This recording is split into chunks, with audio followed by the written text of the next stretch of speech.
Court is back in session, noting the presence of counsel in all parties. We left off with Agent Davis being excused from the stand, no cross-examination, and turning to the state. Are you ready to proceed? State Call Sergeant Jennifer Faumuina. All right, Sergeant, if you wouldn't mind coming forward and being brought into the courtroom. Right, sir. Sergeant, if you'd like to come forward, you're still under oath from your previous testimony from the previous day. So if you'd just like to come up to the witness stand, be seated to your left. Behind the monitor should be a bottle of water. After you're situated, if you wouldn't mind just pulling that microphone toward you to ensure that the audio is picked up. Mr. McBride, your witness. Sergeant Faumuina, good afternoon. Good afternoon. We briefly covered some of your involvement in this case the other day. I want to return back to your initial assignment to this case. When were you first assigned to go to the campus of Utah Valley University? On September 10th of 2025. What time did you get that assignment? I believe it was approximately 1:30 p.m. And where were you when you received that assignment? I was at our headquarters office in Salt Lake. And did you go directly down to the campus? Yes, I did. And will you describe what you're seeing as you arrived there? Yes, when I arrived there, I actually arrived near the south end of campus, and that's where I saw multiple police cars as well as multiple officers from various agencies. Then I was asked to respond to our command post, which was in the Fugal building there. And the Fugal building, we've had some testimony about this, but is that just to the south of the courtyard? Yes, that is. And were you there while officers were securing campus? Yes, I was. And do you know generally how that was done? I don't know the specifics, but I do know that officers were canvassing the area, trying to look for a suspect, but also trying to see if anyone else was injured, and then making sure that the scene was secure and that no unauthorized people were allowed in. And I think you testified earlier. What was your primary assignment? My primary assignment at the campus, as well as throughout the case, was to oversee the crime scenes as well as the physical evidence. Before you could do your work on the crime scenes, did the campus have to become secure? Yes, it did. And did that involve making sure there was no active shooter on campus? Yes. And did that involve officers searching buildings and clearing buildings throughout campus? Yes. You mentioned that were there multiple areas that were processed by you and other crime scene analysts in this case? Yes, there was. Would you like me to go over them? Let me direct you to a few of them. Well, yes, please mention the scenes. Yes, so one scene was a courtyard area, or I guess what we could also refer to as the amphitheater where the event took place. The other scene would have been the Fulton Library, where there were two bus stops. And then another would have been the wooded area. And then the last one would have been the Losee Center, as well as the ground below. All right, let's start with the rooftop. What was who was assigned to process the rooftop area? The team that was assigned to process that was the Utah Bureau of Forensic Services, or also known as our state crime lab. And generally, what does processing an area involve? Processing includes documentation, sketching, as well as taking photographs, marking, as well as labeling evidence, and then determining how to package them properly, as well as also just trying to ID anything probative. On the rooftop was evidence found? Yes. What types of evidence were found on the rooftop? One item of evidence that was found was a screwdriver. Another one would have been what we believe was the shooter's perch. That was determined that was easy to see at night. Using oblique lighting, we could see disturbances in the gravel on the rooftop. And then on the northeast edge, our team also found some swipes on the ledge of that rooftop that was also collected. Okay, so northeast ledge, and is this the dropping off point? Yes, it is. You said swipes. What does that mean, swipes? Swipes is, I would describe it as kind of hand marks or any type of marks that is left by something that causes some type of disturbance. Okay. And where on the ledge were those located? Those were located right on the edge of that right on the edge of that rooftop. And then right below, we also had some other swipes as well some other impressions. And then below that was a glass window where we also located some latent prints. Okay. I want to return to the what you've referred to as the perch, the sniper position. Were measurements taken from that sniper position to the tent where Charlie Kirk was seated? Yes. Do you know the distance? Yeah. So the distance from the perch area directly to the tent where Mr. Kirk was sitting was approximately 415 feet. If you take into this, if you break it down, so from the perch to the tent, you're looking at it basically like this. And this is the perch and this is the tent. And now you're describing, I'm sorry, I have to make a record. You're describing an angle, a slope downward from the perch to the location of the tent. Is that Yes, accurate? I am. Okay, Thank go you. ahead. Yeah, so the angle, so again, the distance, the perch to the tent was approximately 415 feet. If you think about it, or without taking into account the elevation drop, it was actually 410 feet, so just horizontal straight across. And then the elevation difference between that is approximately 68 feet. Okay, 400 feet, 410 feet from the perch to the tent with a 68-foot vertical drop. Is Yes. that right? On the rooftop, were shoe impressions found on the rooftop? Yes, there was. Did those who processed that area of the crime scene collect the latent prints and the shoe impressions that you've talked about? Yes, they did. This is a good point to read a stipulation into the record. All right. The language of this has been agreed upon by the parties. The parties stipulate that investigators at the crime scene observed latent fingerprints and a palm print on a glass window near the area where the individual landed when the individual jumped from the rooftop of the Losee Center at UVU.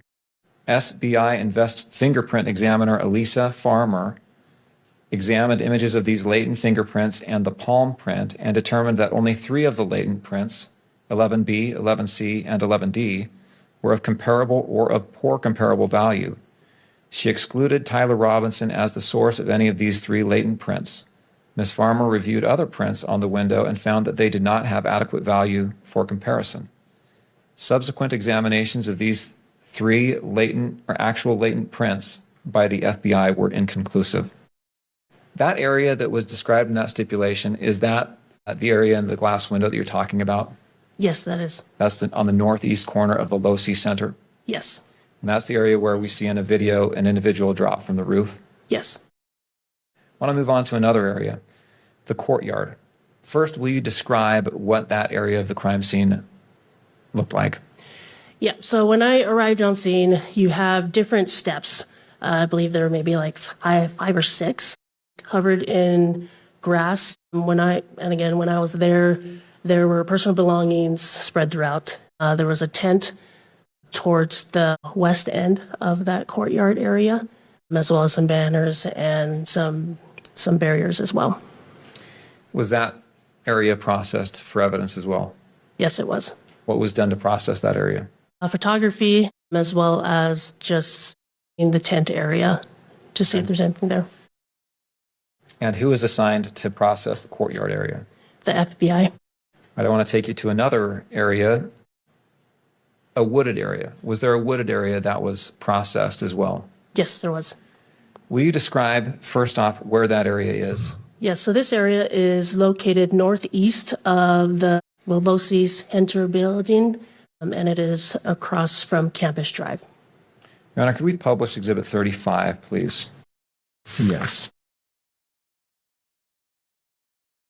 And if I may approach the witness, I'll put up the hard copy of this exhibit as well. All right.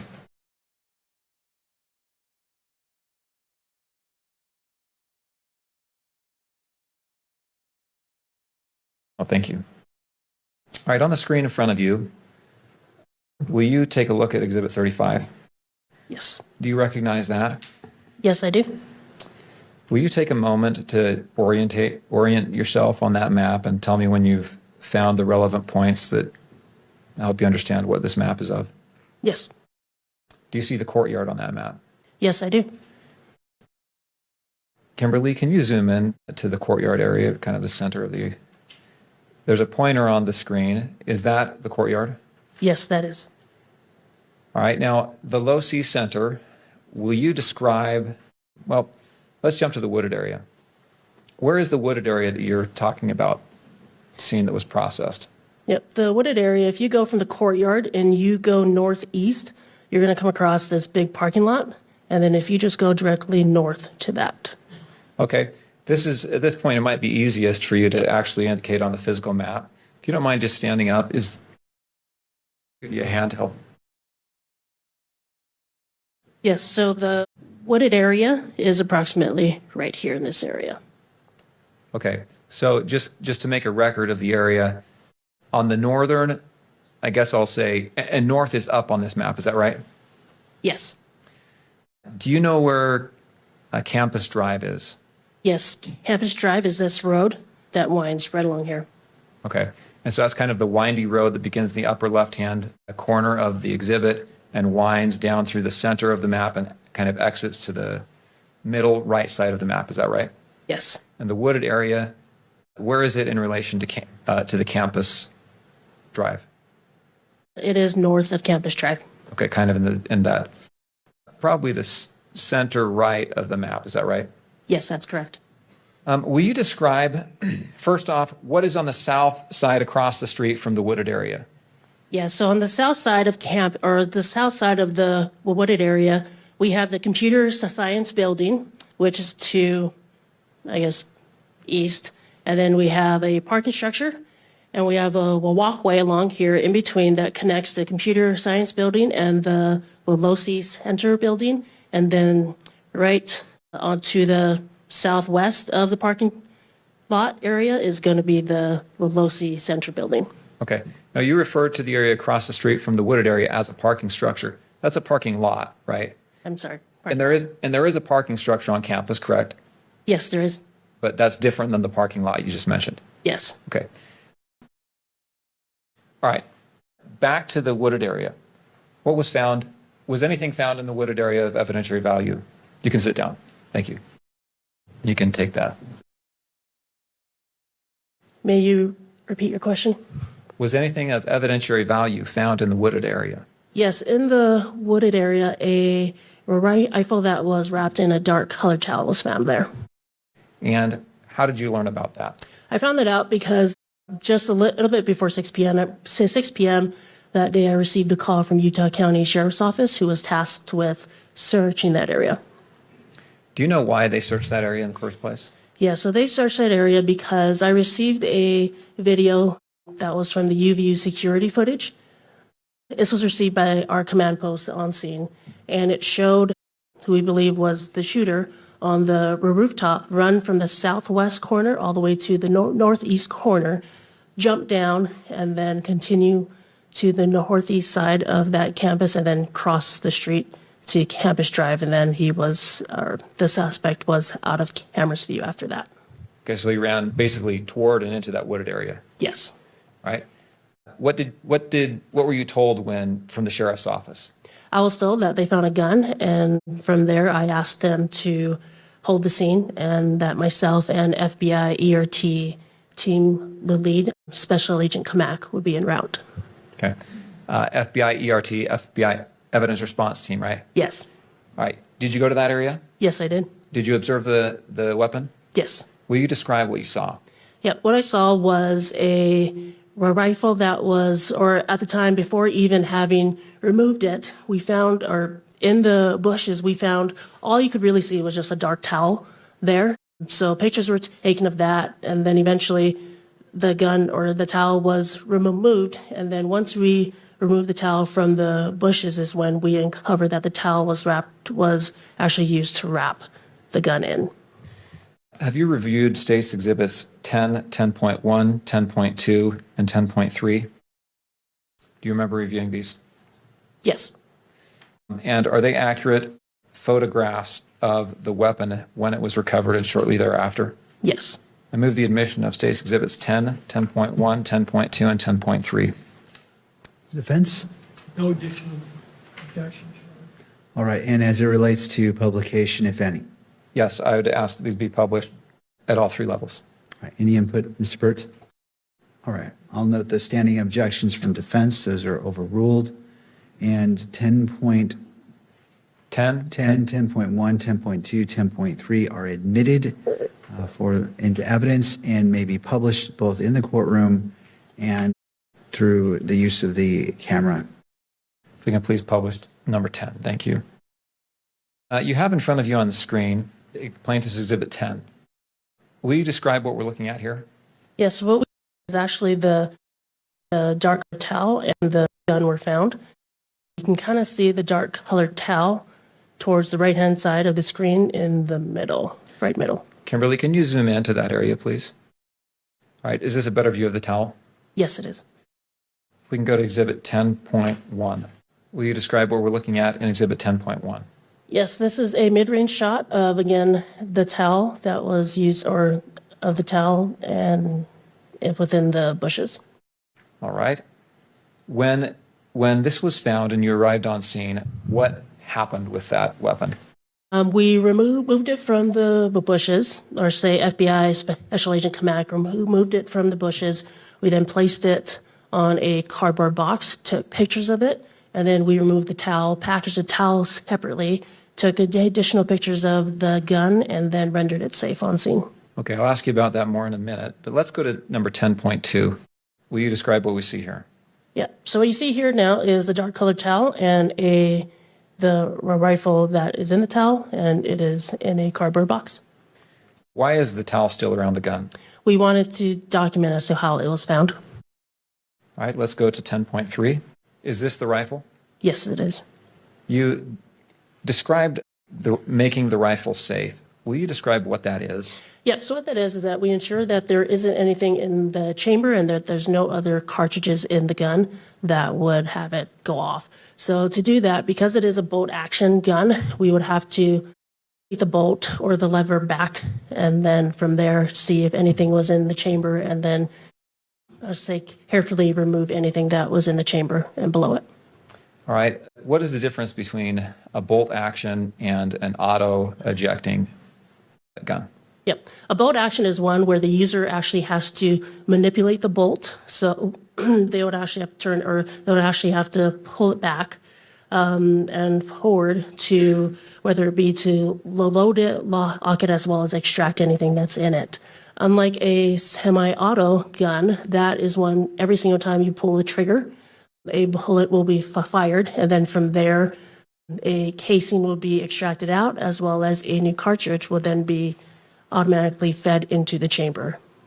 So if you shoot a bolt action rifle, does that spent shell casing automatically exit the gun?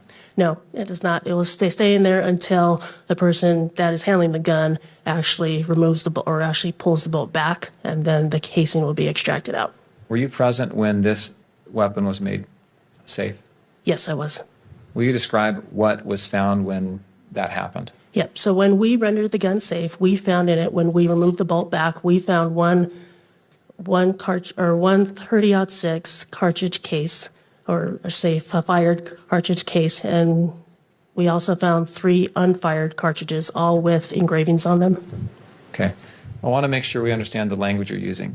When you say cartridge case and you say cartridge, what do you mean? Yep. So a cartridge is basically the round itself, right? The whole round. And the round consists of the cartridge case and then the powder and then the bullet on top. So the cartridge case, the term is used for something that has been fired already. A cartridge is an unfired round. Okay. Cartridge is the unfired round that still has the bullet, the powder, and all that. Yes. Cartridge case is the fired, is a round that has been fired and it's just the empty brass casing. Is that right? Yes. Okay. Was there any, so there was, I just want to make sure I understand, a fired cartridge case and 3 unfired cartridges. Yes. Was there anything distinctive about these items? All 4 of them had engravings on them. Did you observe those engravings? Yes, I did. Did you observe them right there on scene? Yes, I did. And what was done with, let's talk about each of those things. First, the towel. What was done with the towel? The towel was packaged and then it was eventually provided to the FBI. What was done with the firearm? The firearm was also packaged and then provided to the FBI as well. Did the firearm go to the FBI or the ATF? Oh, sorry, correction. First it went to the FBI and then to be in their custody, and then it was then sent to the ATF lab. Okay. And the rounds, the cartridge and cartridge cases, Yep. the cartridges and cartridge case. Yes, all those were packaged, originally provided to the FBI, then was sent to the ATF lab. Right? And were each of those items tested? Yes, they were. And in the testing, were they photographed? Yes.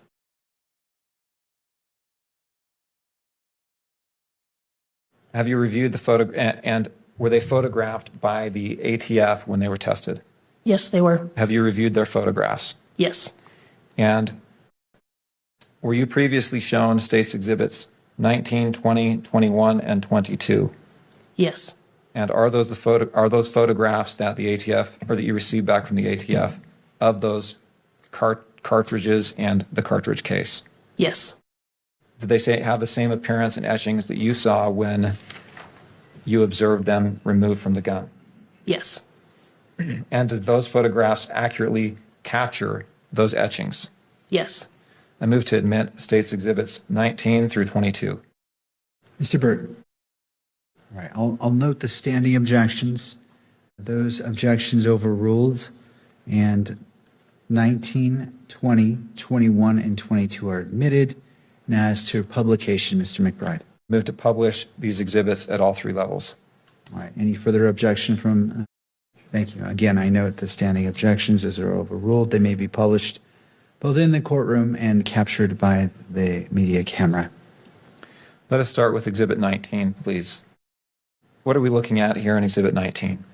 This is the cartridge case that was recovered from the gun. And what position was this in the gun? This was this is what was in the chamber. Okay. And the chamber, meaning that's where a cartridge is or when it is fired, correct? Yes. Do you notice an inscription or an etching on this cartridge case? Yes, I do. Will you read what that says? Yes. Notices bulge. And if we can go down to page 2 of the exhibit, will you read what this says? OWO, what's And to page 3 this? and question mark, correct? Yes, question mark. All right. If we go to States Exhibit 20, is this a photograph of one of the cartridges that was found in the gun? Yes, it is. And what are we looking at here in this view of page 1 on Exhibit 20? This is the head stamp of it, and it says it is according to the head stamp, it is a Remington 30-06 Springfield. Is that a different caliber than a .223 round? Yes, it is. Will you look at page 2 of Exhibit 20? Will you read the markings here? A fascist, And page 3 catch, and page 4? up arrow, right arrow, down arrow, down arrow, down arrow. All right, let's go to Exhibit 21. And was this another round that was found in the gun? Yes. Will you read the inscription here? Oh, Bella Chow, Page 2. Chow Chow. All right, let's go to Exhibit 22. Another round that was found from the gun, correct? Yes. Will you please read the letters here? If you read Page 2. this, comma, your, or correction, this, comma, you are Page 3 gay. and page 4. LMAO. All right, after processing the scenes there at Utah Valley University in Orem, did you go to St. George? Yes, I did. And what was your role in St. George?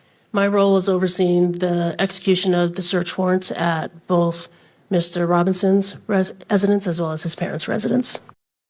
And we've had testimony that Mr. Robinson was arrested there. Was he fingerprinted and his DNA taken? They were actually taken at the Utah County Sheriff's Office jail. After he was transported to Yes. Utah County? Okay, you said that there was, oh, and were items of evidence collected from him after he was arrested, Yes, there was. from his person? What were those things? They were his clothing that he was wearing at the time of his arrest, to include shirts, pants, underwear, as well as shoes and anything that were in his pockets. Do you remember what tops he had on? I believe it was a maroon top.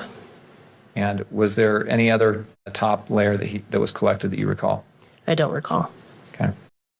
Let's go to, you said there were a couple of homes that were searched there, is that right? Yes. Whose homes was that? One of them was where Mr. Robinson and Mr. Twiggs resided, and the other was Robinson's parents' residence. I want to ask you about the defendant's home. What items will you describe some of the items that were collected from that home? Yep. Some items collected in that home were a Dremel tool and its bits container, as well as two Remington boxes of 30-06 ammunition, as well as some 30-06 cartridge cases, and a handful of long guns, or a revolver, as well as a burned paper. All right, I want to ask you about clothing as well. Was any clothing collected from the townhome? Yes, there was. How about shoes? Yes. What kind of shoes? 2 shoes were collected from the home. One was a Converse shoes, gray in color with white laces, I believe a size 10.5. And then another Converse shoes that were also gray, but had gray laces instead, but were of a different size that I can't remember. I think you said that you collected boxes of ammunition.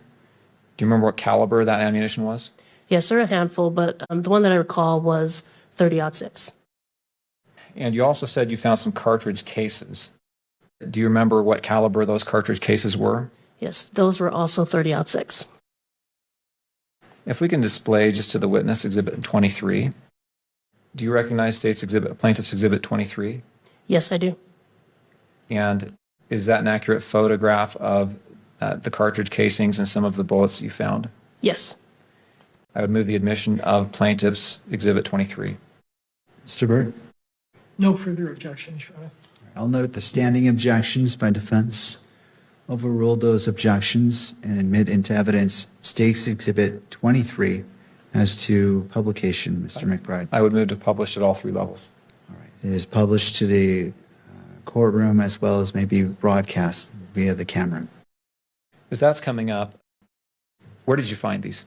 I found these in what we would consider the spare bedroom, right next to Tyler's bedroom, on top of a safe. How do you know which bedroom was Tyler's bedroom? We determined that based off of some documents we found in what we believe was Tyler's bedroom, such as a mail that was addressed to him, as well as some school documents as well. And again, in relation to, will you describe the layout of the house in that area? Yep, so this was on the 2nd floor. As you're coming up the stairs, if you turn the left up the stairs, you're going to run into 2 bedrooms, and that is on the south end of that residence. The southeast bedroom would be Tyler's, and then the southwest would be the spare bedroom. Again, if you go back to the stairs and you make a right-hand turn, that is where you're now on the north end of that residence, and that is now Twig's bedroom. And where were these items here in 23 found? These were found on the southwest, or in the southwest bedroom, the one right next to Tyler's bedroom. And you said on top of a safe? Yes. Okay. All right. Will you describe what we're looking at in Exhibit 23? Exhibit 23 are the 5 cartridge casings we found on top of the safe. All were 30-06 Springfield caliber, and one of them had an engraving that said "test shot" on it. You've talked about Springfield, Remington. Are these 30-06s? Are they the same type of round as was found in the gun? Yes.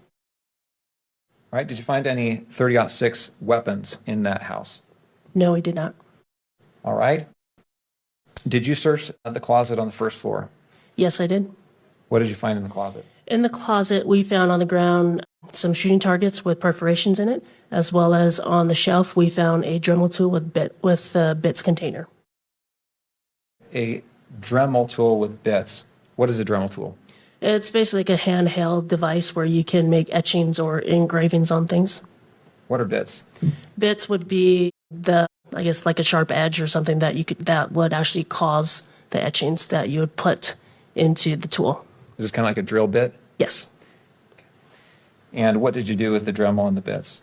We photographed them in place, took additional pictures, packaged them, then sent them for testing to the ATF.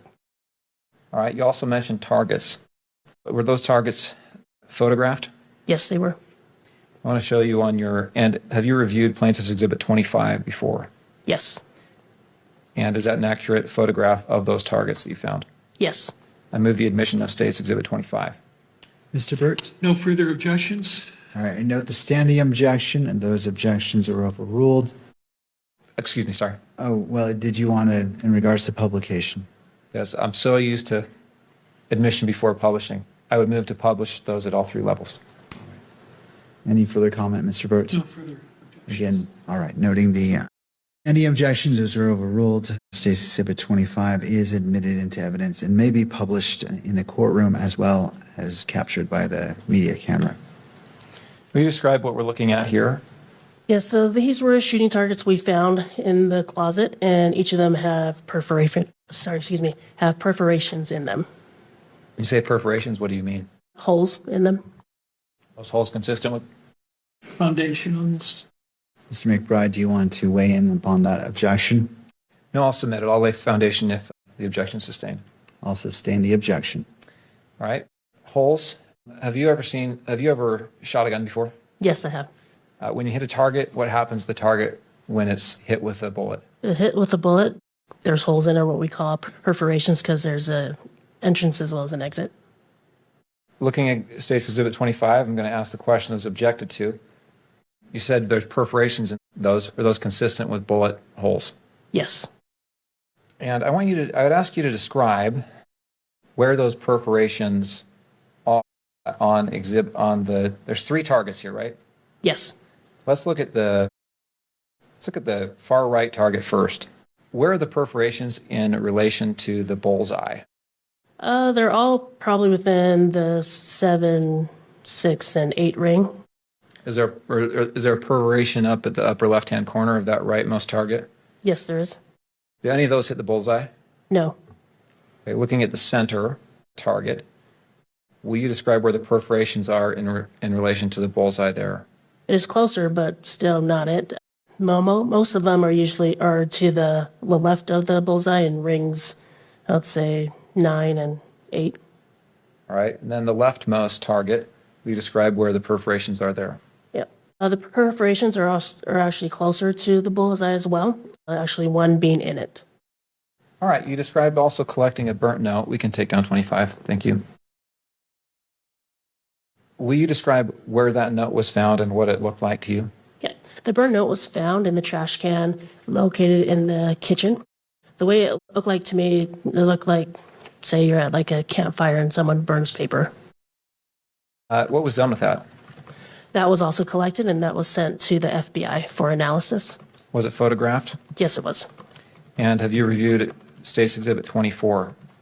Yes. Is that a photograph of the note? Yes. I move the admission of Plaintiff's Exhibit 24. Mr. Burt? No further objections? All right, and to publication? I move to publish at all three levels. All right, I'm going to note the standing objection by defense, overrule those objections, and State's Exhibit 24 is admitted into evidence and may be published in the courtroom and may be captured by the media camera. You see here on the screen Plaintiff's Exhibit 24. Yes, I do. It looks like as to the evidence tag, it's actually upside down. Is that right? Yes. Does it look like there's any writings on that note, on that burnt paper? Yes. Will you point that out for the judge where the writing is? Yep. And describe what you're pointing at, kind of the general location on the image? Yeah. So the part that I'm pointing out is the paper that you can still see the lines in them, and as well as some handwriting as well to the edge, the left edge of that piece of paper. All right. Have you also observed the image of a note that was recovered from Lance Twiggs' phone? Yes.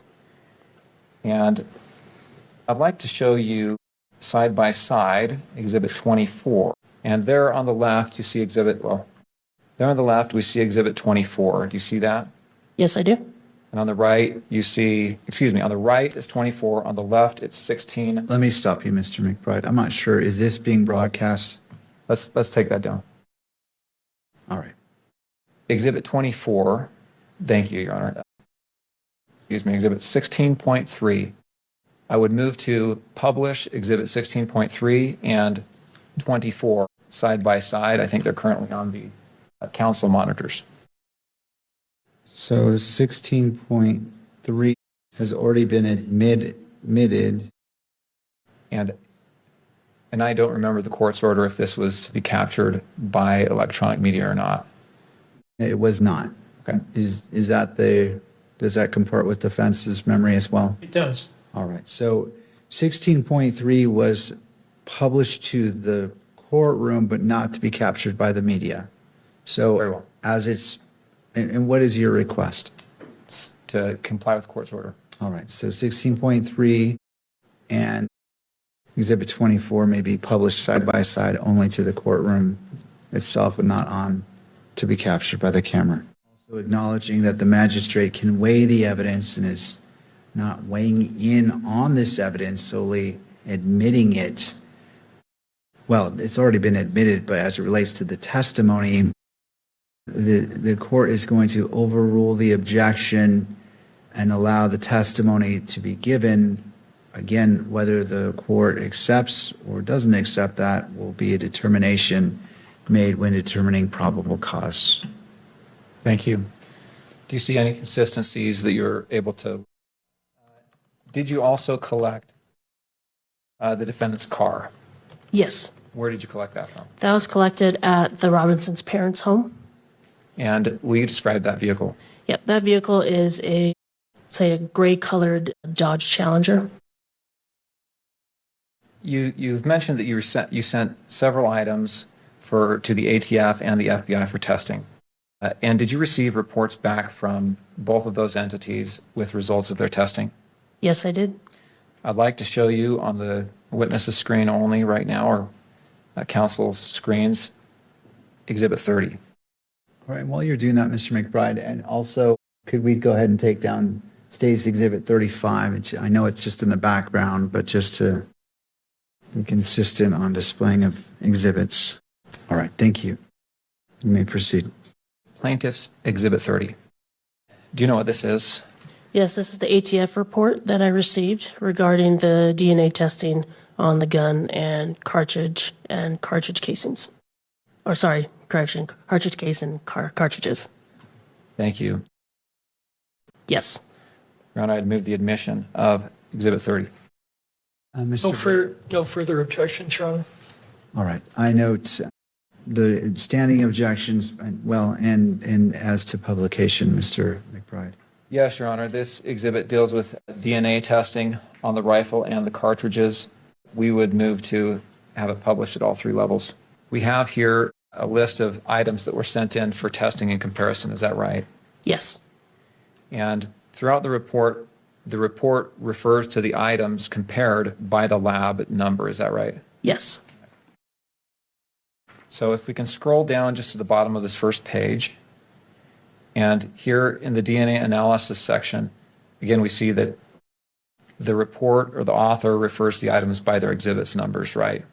Yes. Okay.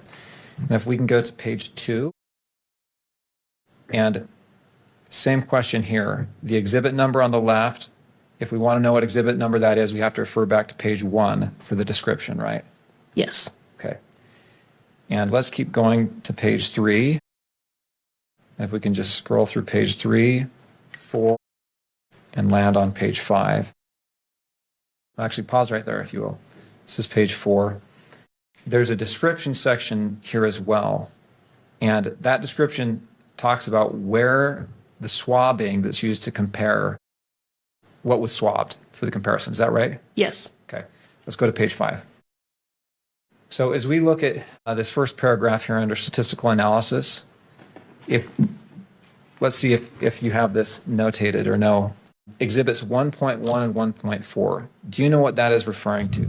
Yep. They're referring to 1.1 is swabs of the stock and grips of the rifle, and then 1.4 is swabs of the bolt of the rifle with possible ridge detail and or smudging. Okay. Will you read paragraph D? Yes. The DNA profiles are at least 1 trillion times more likely if they originated from Tyler Robinson, Exhibit 7.1, as a contributor to the major components and 3 unrelated unknown individuals than if they originated from 4 unrelated unknown individuals. And again, that's swabs of the grips and the bolt. Stock and grips and bolt, is that right? Yes. Okay. Number 2, calculation number 2. Where is this swab taken from? Exhibit 1.2 would be swabs of the butt plate of the rifle. And will you read paragraph D here? The DNA profile is at least 1 trillion times more likely if it originated from Tyler Robinson as a major component and 4 unrelated unknown individuals than if it originated from 5 unrelated unknown individuals. Looking at calculation number 3, exhibit 1.3, what areas were swabbed for this comparison? 1.3 is swabs of the trigger and trigger guard of the rifle with possible ridge detail and or smudging. Will you read paragraph D? The DNA profile is at least 1 trillion times more likely if it originated from Tyler Robinson as a major component and 3 unrelated unknown individuals than if it originated from 4 unrelated unknown individuals. If we can go to page 6. Calculation number 4, exhibits 1.5 and 5.1. What are those? 1.5 are swabs of the forend of the rifle, and 5.1 is swabs of one 30-06 cartridge And again, that cartridge came from where? from the firearm. Will you read paragraph D? The DNA profiles are at least 1 trillion times more likely if they originated from Tyler Robinson as the major components and 2 unrelated unknown individuals than if they originated from 3 unrelated unknown individuals. All right, let's look at calculation number 5, 1.6 and 3.1. What are those? 1.6 is swabs of the barrel of the rifle with possible ridge detail and or smudging, and 3.1 is swabs of one 30-06 cartridge And that 30-06 cartridge came from where? from the firearm. Will you read paragraph D? The DNA profiles are at least 1 trillion times more likely if they originated from Tyler Robinson as a contributor to the major components and 2 unrelated unknown individuals than if they originated from 3 unrelated unknown individuals. Okay, statistical analysis calculation number 6, exhibit 1.9. Where is that from? 1.9 is the swabs of possible ridge detail and or smudging on the optical accessory of the rifle. Is that a scope? Yes. Okay. Will you read paragraph D?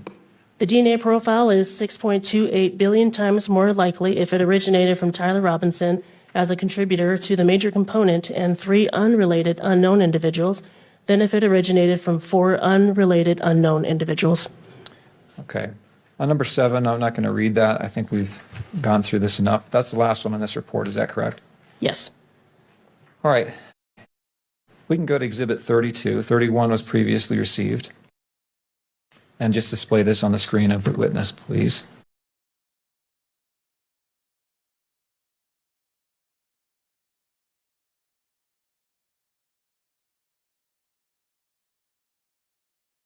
I think it might display on the gallery video. Okay. All right, thank you. Can you see exhibit 32 on your screen, Agent Faumuina? Yes. What is this? This is an ATF report that I received in relation to the gun as well as cartridge case and cartridges.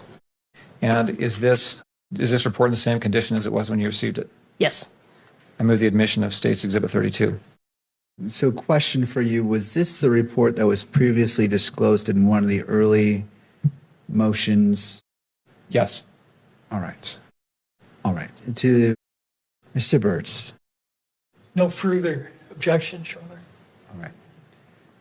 And for publication level? All 3 levels. All right. As it relates to State's Exhibit 32, is accepted into evidence, may be published in the gallery as well as electronic. The media camera can capture it. And I note that this has been previously disclosed publicly from an earlier filing, I believe from either late last year or early this year. So for those reasons, it's accepted into evidence and may be published at all levels. Your Honor, it's 2:30. I probably have 10 more minutes. Would you like to take a recess now or after I finish? Let's just do the 10 minutes. Okay. All right. Exhibit 32 is in front of you. And what was being analyzed in this test? What was being analyzed would have been the cartridge case as well as the bullet fragment and the lead fragments that were recovered from Mr. Kirk at autopsy. All right. Same question on structure of the exhibit. The lab numbers and agency numbers are listed here on the first page, right? Yes. And if you want to know what the report is talking about, you have to refer back to there, right? Yes. All right. I want to have you read, if you can scroll down to the bottom of page 1. Thank you. I would ask you to read the second line under results of examination. Yes. The Exhibit 1 rifle was test fired and found to be in operable condition. The test fires were designated as Exhibit 1.11. And again, Exhibit 1 rifle is what? Is the one that we found on campus. Okay. Exhibit 2, if you'll look at the next, skip the next line and then go to the Exhibit 2 cartridge case, will you read that sentence? Yes. The Exhibit 2 cartridge case was identified as having been fired in the Exhibit 1 rifle. Okay, now I want to jump back up to the top where it lists the exhibits. 2 through 5, will you explain what those are and where they came from? Yes. That would be the items we found in the gun on scene. And this was the gun that was found in the wooded area. And so the cartridge case is the round that had been, is the case that had been fired.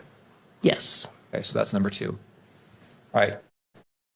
I can't remember. Did we already read that line? Exhibit 2, cartridge case? Yes. Okay, thank you. Will you also look at or read the last paragraph on this page? Yes. The Exhibit 2 cartridge case and Exhibit 3 through 5 cartridges were examined for the presence of comparable tool marks. Tool marks were located on the exterior of the Exhibit 2 cartridge case and Exhibit 3 cartridges, in parentheses scribe marks, that are consistent with being produced by engravings and or rotary cutting tips commonly found. Scroll down, please, Kimberly. Installed in handheld rotary tools, such as a Dremel tool. These tool marks contain marks of value for comparison if a suspect tool is located. Okay.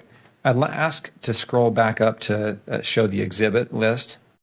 Number 6.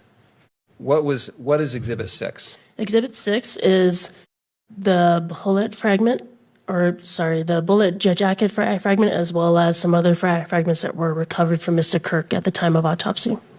Thank you. Going back to page 2, will you read the first full paragraph there, beginning with Exhibit 6? Yes. Exhibit 6 consists of one .30 caliber class deformed damaged bullet jacket fragment and 4 lead fragments. Will you read the next paragraph as well? The Exhibit 6A bullet jacket fragment cannot be identified or excluded as having been fired from the Exhibit 1 rifle based on an agreement of all discernible class characteristics and neither sufficient agreement nor sufficient disagreement of individual characteristics. The results of the comparison was inconclusive. And if you'll look at the line starting with the Exhibit 6B through 6E, will you read that sentence as well? The Exhibit 6B through 6E lead fragments are not suitable for microscopic comparison. Thank you. We can take Exhibit 32 down. Exhibit 33, if we can show that just to the witness, please. You recognize Exhibit 33? Yes. What is that? This is an ATF biology report on the Dremel tool as well as the cartridge cases that were found on top of the safe in Tyler's home. Did you receive this from the ATF in response to your request for testing? Yes, I did. I move the admission of State's Exhibit 33. No further objections, Your Honor. Thank you, Mr. Burtz. Noting the standing objections by defense and level of publication, Mr. McBride. All three levels. Court overrules the standing objections and State's Exhibit 33 is admitted into evidence and may be published in the courtroom as well as captured by the media camera. What was being tested here? The Dremel tool, the bits container, as well as the cartridges and cartridge casings we found in Tyler's home. And up in the top right, it says forensic biology. Is this DNA testing? Yes, it is. Okay, format of this is the same as the other report that we already looked at, right? Yes. Let's jump to page 4. Calculation number 1. It mentions here Exhibit 15.1. Do you know where that swab is from? Yep. It is swabs of the buttons of the Dremel tool. And will you read paragraph D? Yes. The DNA profile is at least 1 trillion times more likely if it originated from Tyler Robinson as a contributor to the major component and 2 unrelated unknown individuals than if it originated from 3 unrelated unknown individuals. We also read paragraph E. The probability of an unrelated individual in the population who has not contributed DNA to this sample yielding this level of support is less than 1 in 1 trillion. Thank you. I'm not going to ask you to read those paragraphs for the rest of the statistical calculations, but I will ask you to go through and identify where the swabbing came from. Exhibit 15.3, which is calculation number 2, where's that swab from? As swabs of the cord of the Dremel tool, Exhibit 15.5, that would be swabs of the longest metal bit of the tool. going on to page 5. Calculation number 4, exhibit 15.6, 15.6 is swabs of the shortest metal bit. and calculation number 5, 18.1. This is swabs of 1 etched 30-06 cartridge case What is that? Where did that come from? that come from on top of the safe. Okay. Is that the one that had the etching test shot? Yes. Will you read the paragraph D as it relates to the test shot swab? Yes. The DNA profile is at least 1 trillion times more likely if it originated from Tyler Robinson as a major component and 2 unrelated unknown individuals than if it originated from 3 unrelated unknown individuals. Thank you. We can take exhibit 33 down. The final report is 34, if we can publish that just to the witness. What is SACE exhibit 34? This is an ATF report I received that was comparing tool marks. And is this, I move the admission of plaintiff's exhibit 34 and publication at all 3 levels. Mr. Burt. No further objections. All right. And, all right, so State's Exhibit 34 is admitted. The objections, the standing objections by defense are overruled. They may be published in the courtroom and captured by the media camera. Okay, looking at the exhibits, might have to go back and forth here, but let's go to page 2. And will you read the paragraph that starts with exhibit 18? Consists? Yes. Exhibit 18 consists of 5 30-06 Springfield caliber fired cartridge cases, designated exhibits 18A through 18E, and 15 45 auto caliber unfired cartridges, designated exhibits 18F through 18T. Okay. 18A, do you know what 18A is? Yes, this would have been the 30-06 cartridge case with the engravings test shot on it. Okay. Will you read the paragraph beginning with the exhibit 18A? The exhibit 18A cartridge case was examined for the presence of comparable tool marks. Numerous sets of tool marks were located on the exterior of the exhibit 18A cartridge case that are consistent with being produced by engravings and or rotary cutting tips commonly found installed in handheld rotary tools such as a Dremel tool. These tool marks contain marks of value for comparison. Okay. The next paragraph I'd asked you to read is the one that starts with the exhibit 16. But first I want to ask you, do you know what exhibit 16 is? I do not, off the top of my head. Okay. 18, it also says exhibit 18A through 18E. Do you know what those are? 18A through 18E would be the cartridge cases that were found on top of the safe. If you'll read paragraph, or that paragraph. Which one again? Sorry. The one starting at Exhibit 16 and. Yes. The Exhibit 16 and Exhibit 18A through 18E cartridge cases were identified as having been fired in the Exhibit 1 rifle. Okay. Let's now jump to the paragraph beginning, the test tool marks. Kimberly, if we could scroll down.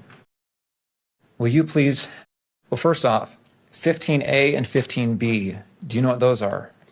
Yes, those would be the longest metal bit and then the shortest metal bit. Okay. If you would read, okay, and then also Exhibits 2, the Exhibit 2 cartridge case, what is that? This would have been the cartridge case that was found in the gun. And Exhibits 3, 4, and 5 cartridges? They were the ones also found in the gun. And Exhibit 18A? Is the one that was found on the safe. Okay. If you'll read the first bullet point there, the Exhibit 15A. Yes. The Exhibit 15A engraving cutter was identified as having made tool marks located on the Exhibit 2 cartridge case, Exhibit 3 through 5 cartridges, and Exhibit 18A cartridge case. And will you, okay, we can go ahead and take that down.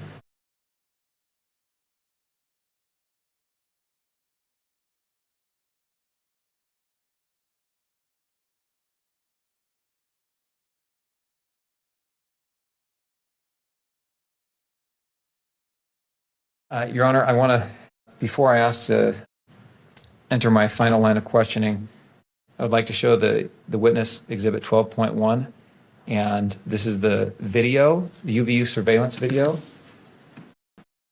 Let's see, I think it's 12.4 was the surveillance video actually that was approved for publication.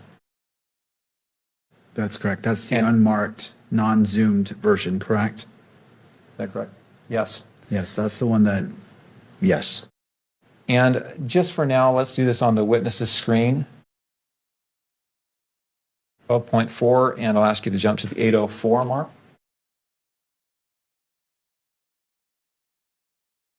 I'd move to publish. We intend to play about 10 seconds of this video. I'd move to publish that at all 3 levels. Mr. Burt?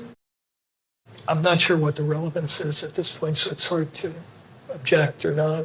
I would ask for a proffer as to what it's showing, because it's not apparent from the exhibit. Understood.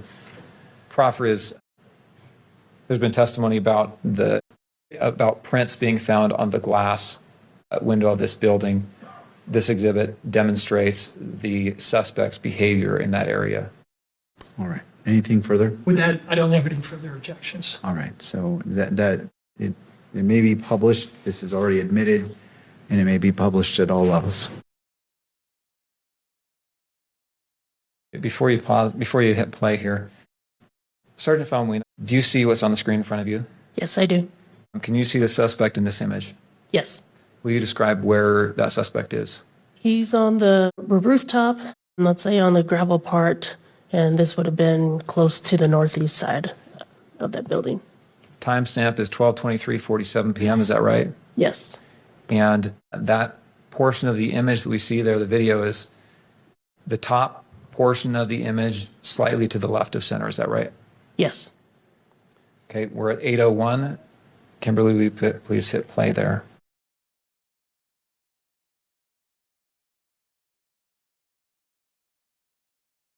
Let's go ahead and pause it. Pausing it at 8:20. Were you able to determine if the suspect touched the glass when he dropped from the roof? Not at the time when we first saw the video, no. Okay.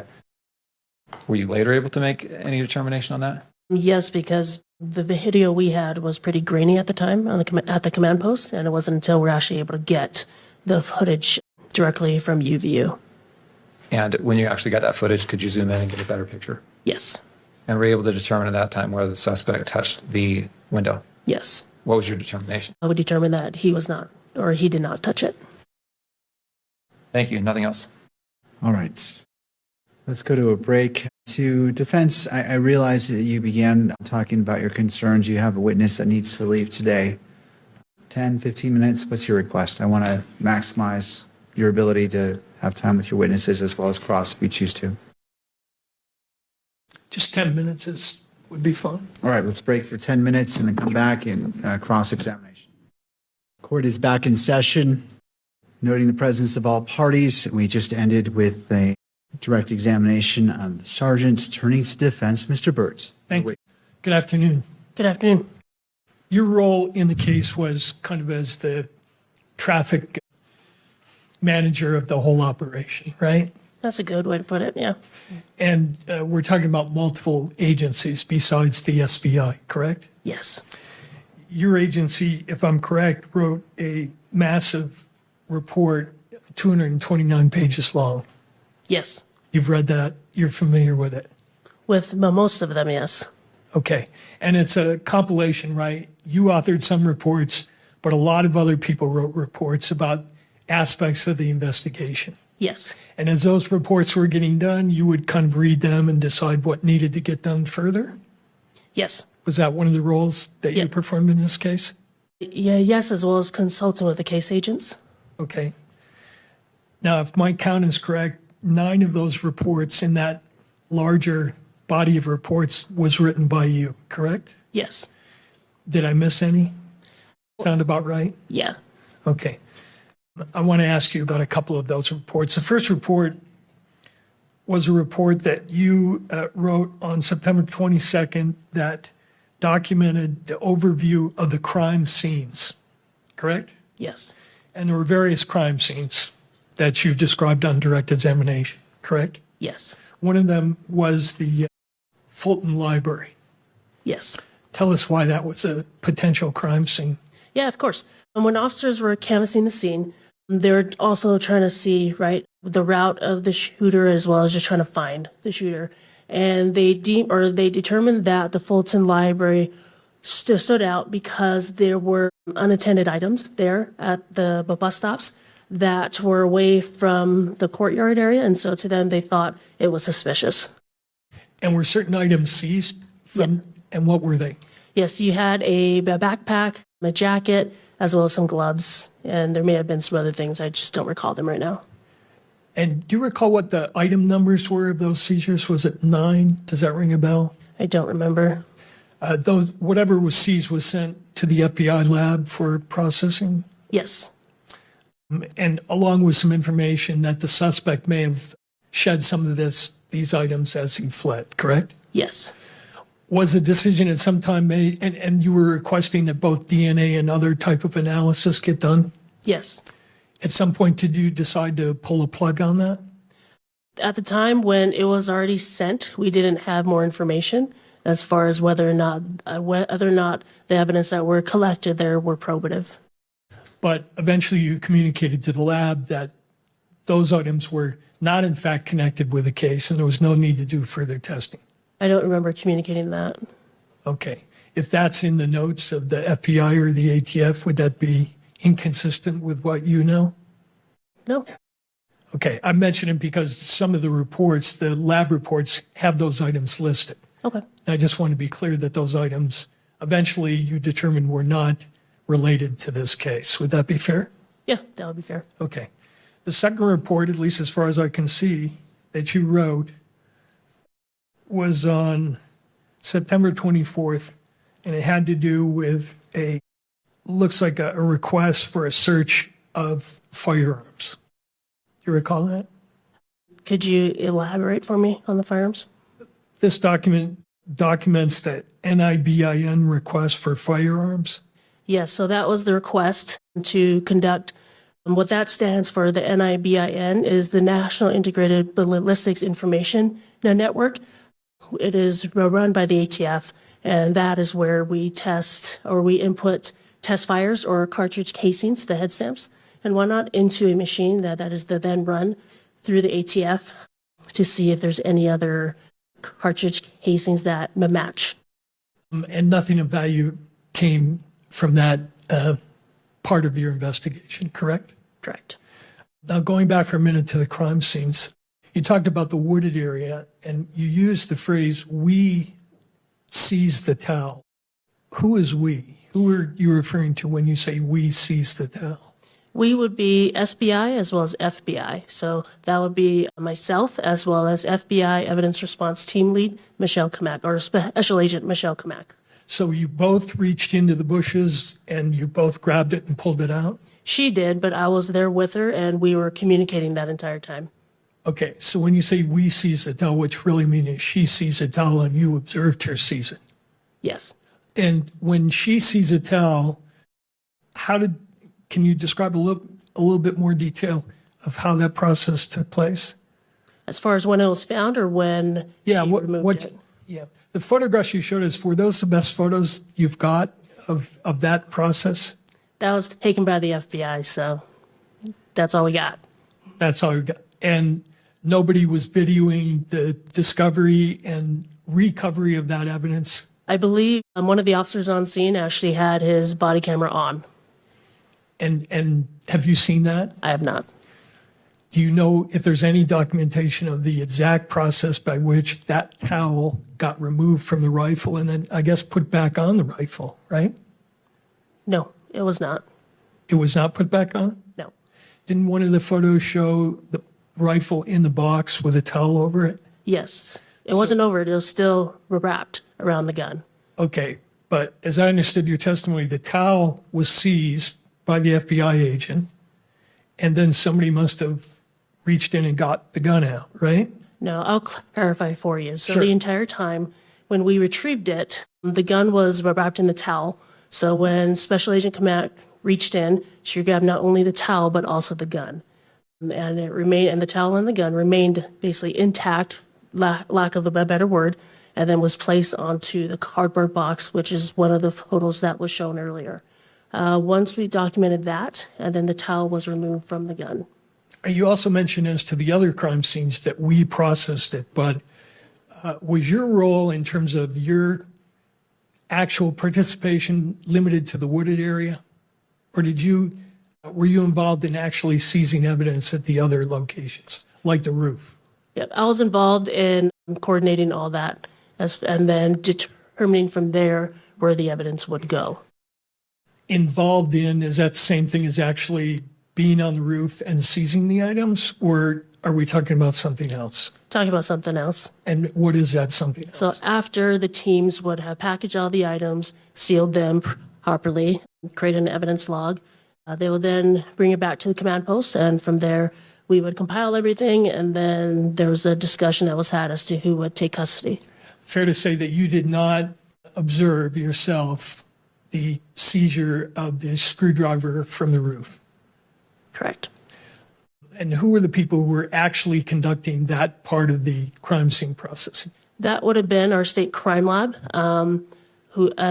those two people are part of our state crime lab's crime scene response team. When did you review the video of the suspect running toward the area from which he jumped off? That would have been, I don't know the exact time, but it would have been the day on September 10th.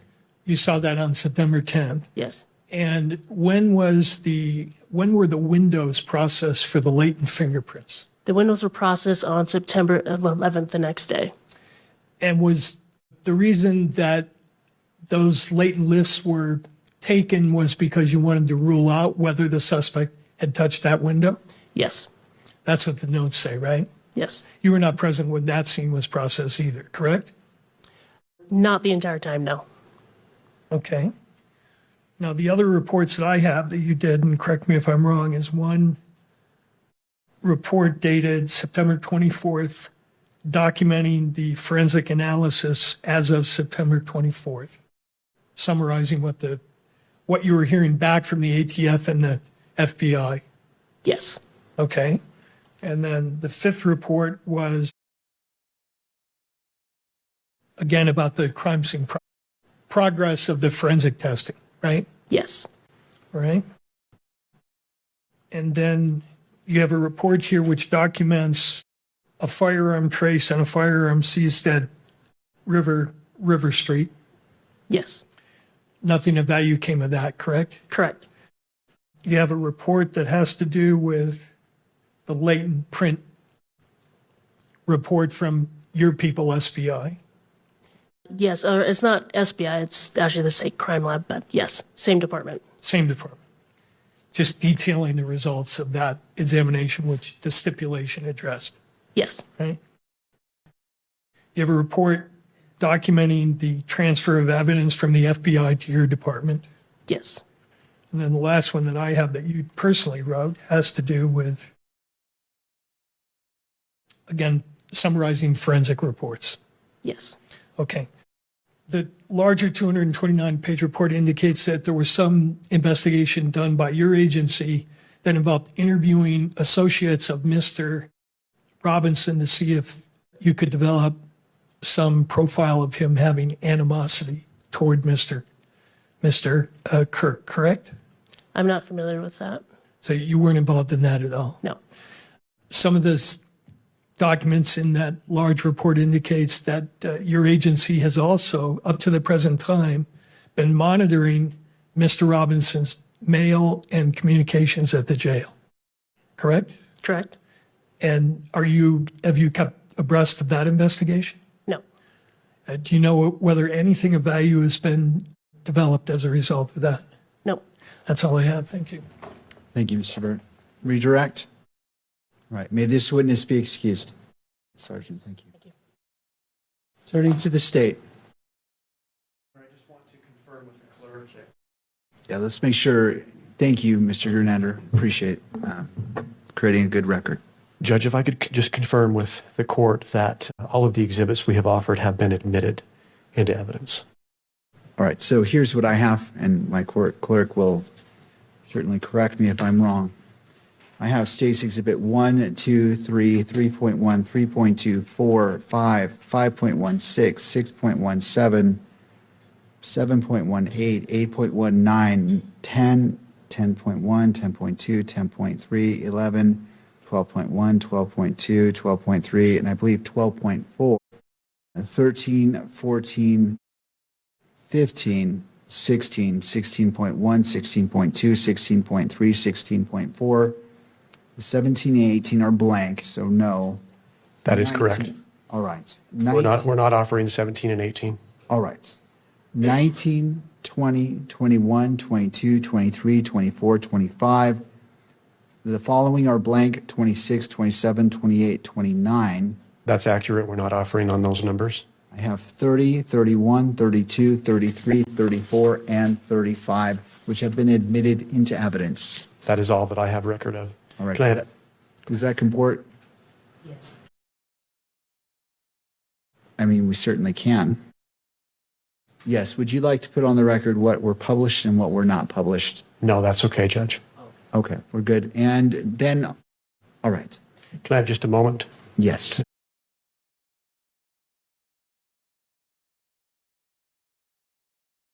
Your Honor, the state rests its case in chief. Thank you. Turning to defense. Approach the bench, please. Get situated. All right, counsel, your request. Your Honor, as the court knows, the family has asked that all exhibits admitted into evidence be shown here in open court. We are grateful to the court for allowing the family to view many or most of the exhibits today that were admitted. They were viewed here openly in court. And obviously that was done after the court struck what we think is the appropriate balance after a very thoughtful and thorough analysis. I'm going to ask the court to reconsider one of its prior rulings. I understand reconsideration is always a big ask, but I do think, Your Honor, that if the court were to display publicly, or just in the courtroom, Exhibit 12.1, which is the enhanced video, version 12.4, which was played in court, was very hard for the family to view. We think that we asked the court that since the court's considering it, the family should be able to view it as well. When conducting the appropriate balancing, the court, as the court knows, can alleviate any concerns about proper jury selection with certain tools at its disposal. However, if the court were to deny the family the right to view that video, there's no cure. It's either they get to view it or they don't. So we would ask the court to reconsider its prior ruling and to display just in the courtroom Exhibit 12.1, which is the enhanced video. Thank you, Your Honor. Thank you. Turning to the parties, starting with the state. Mr. Thank you, Judge. The state does not oppose publishing 12.4 in the courtroom. I think we've tried to make it very clear throughout this case that we favor openness and transparency as much as appropriate. I'll submit it on that. Thank you, Mr. Gernander. To defense, Mr. Burt. My apologies, that's 12.1, not 12.4. Thank you. At this point in the proceeding, we're asking the court to keep focus on the purpose of this hearing. And as the justices said in the Estes case, the purpose of a trial, and I know this isn't a trial, but the same logic applies, is to determine the defendant's guilt. It's not to educate the public or the victim's family or the world on what evidence the government or the state has. As the court knows, we have witness availability problems. We spent the bulk of today and yesterday arguing about nothing to do with the evidence in the case, but with rights of third parties. And it's appropriate for the court to consider that. But at some point, I think the court has to return to the purpose of these hearings, which is to expeditiously hear the evidence and then determine probable cause. And I want to point out to the court, Ms. Kirk has been very adept at holding press conferences at which she has revealed evidence. She has represented that the state is her attorney. She has access to all the evidence that the state has publicized and that the media and her own lawyer argues is already in the public domain. So they're perfectly free to go outside this courtroom under the court's protective order. They're free to go out and hold press conferences and announce to the world outside the courtroom what they think the evidence is. They have the availability of that evidence. But the court's role, I think, at some point is to exercise some control, move the case forward, and especially when we have witness availability problems. And I'd ask the court, whatever the court does, if you're going to allow revisiting or replaying of evidence for the sole purpose of informing the world or Ms. Kirk or anybody else, that the court do it at the end of the process and not at this point where we will be deprived of our ability to call this witness, because she has to be done today. Thank you, Mr. Byrd. Thank you.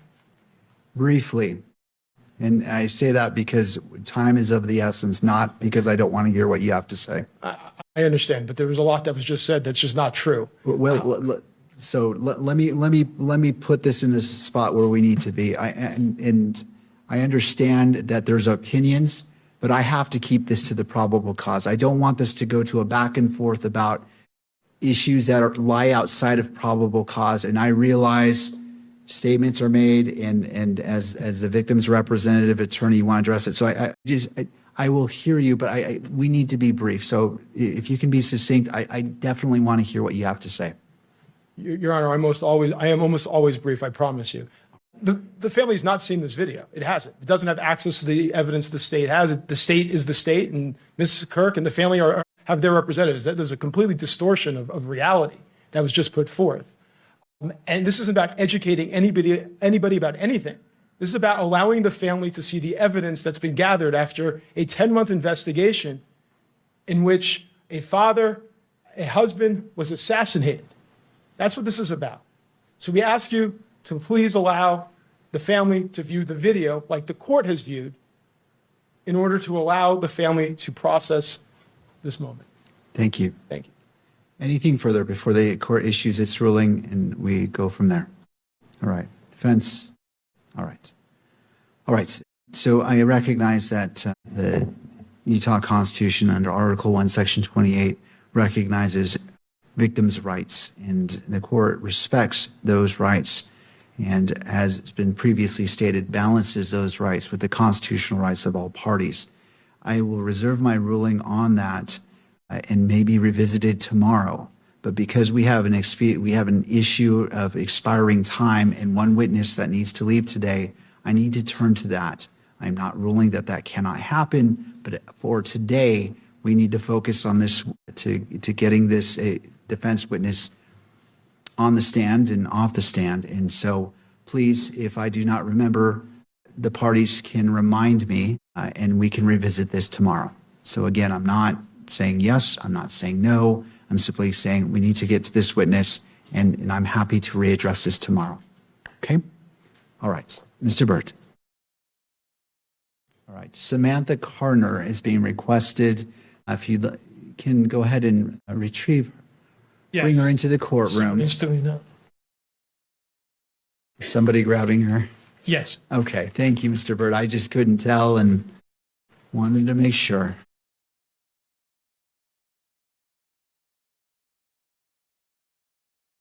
All right, Ms. Carner, if you wouldn't mind coming forward right by our bailiff to be sworn in. Please raise your hand. Do you solemnly swear that the testimony you're about to give now before the court will be the truth, the whole truth, and nothing but the truth, so help you God? I do. Thank you. You can sit. All right, thank you, ma'am. If you wouldn't mind coming forward, having a seat at the witness stand. To your left is a water bottle if you choose. It looks like you brought your own as well. And after you're situated, if you wouldn't mind pulling that microphone toward you, just to ensure that your testimony is picked up on the record. Mr. Burt, your witness. Thank you. Good afternoon. Could you tell us your name, please? Yes, my name is Samantha Carner. And Ms. Carner, what do you do for a living? I am a firearm and toolmark examiner. And where are you stationed? I currently work at the Forensic Science Laboratory in Washington for the Bureau of Alcohol, Tobacco, Firearms, and Explosives. And how long have you been employed at that location? A little over 6 years. What generally do you do there? What area of expertise do you have? I am assigned to the firearm and toolmark unit, so I receive items of evidence related to firearms, tools, toolmarks, and fired ammunition components. At the request of the state of Utah, did you conduct certain examinations relevant to this case? I did, yes. Could you bring up State 32 in evidence? Do you want it, Mr. Burt, Yes, I think. on all screens? All screens, it's admitted and Okay. I think. approved All right, for let's go ahead and put publication. it on all screens because this was admitted and published previously. All right. Do you recognize plaintiff's exhibit number 32? I do, yes. Are you the author of this report? I am, yes. Okay. What were you asked to do in relation to the examination that's documented in this report? For the Submission 1 report, I received a firearm, cartridge case, 3 cartridges, 1 bullet jacket fragment, and 4 lead fragments. I was asked to test fire the firearm and compare the test fires to the cartridge case and the bullet jacket fragment. I also was asked to do a tool mark characterization on the cartridge case and the cartridges. And then I also ran a general rifling characteristic search on the bullet jacket fragment. Okay. And are your conclusions accurately documented in your report? Yes. Could you turn to page 2 of the report? Second, bottom of the page. Those 2 paragraphs, please. Did you write in your report, these conclusions conform with the relevant Department of Justice policy on uniform language for testimony? Yes, that is always added to our reports. And do you have a standard operating procedure that requires that in each examination you do, this language has to be in there? We do, yes. Okay. And I want to ask you to review the document that is referenced in that language, which would be, and this is just for her only, Exhibit 11. Let me know when you can see that. Are you able to view that? Yes, Is this the ATS? Is this a language referred to in your report? it is, yes. The written policy of the Department of Justice concerning uniform language for testimony and reports for the forensic firearm toolmark discipline pattern examination. It is, yes. I move that into evidence. This is, what is the title of this exhibit?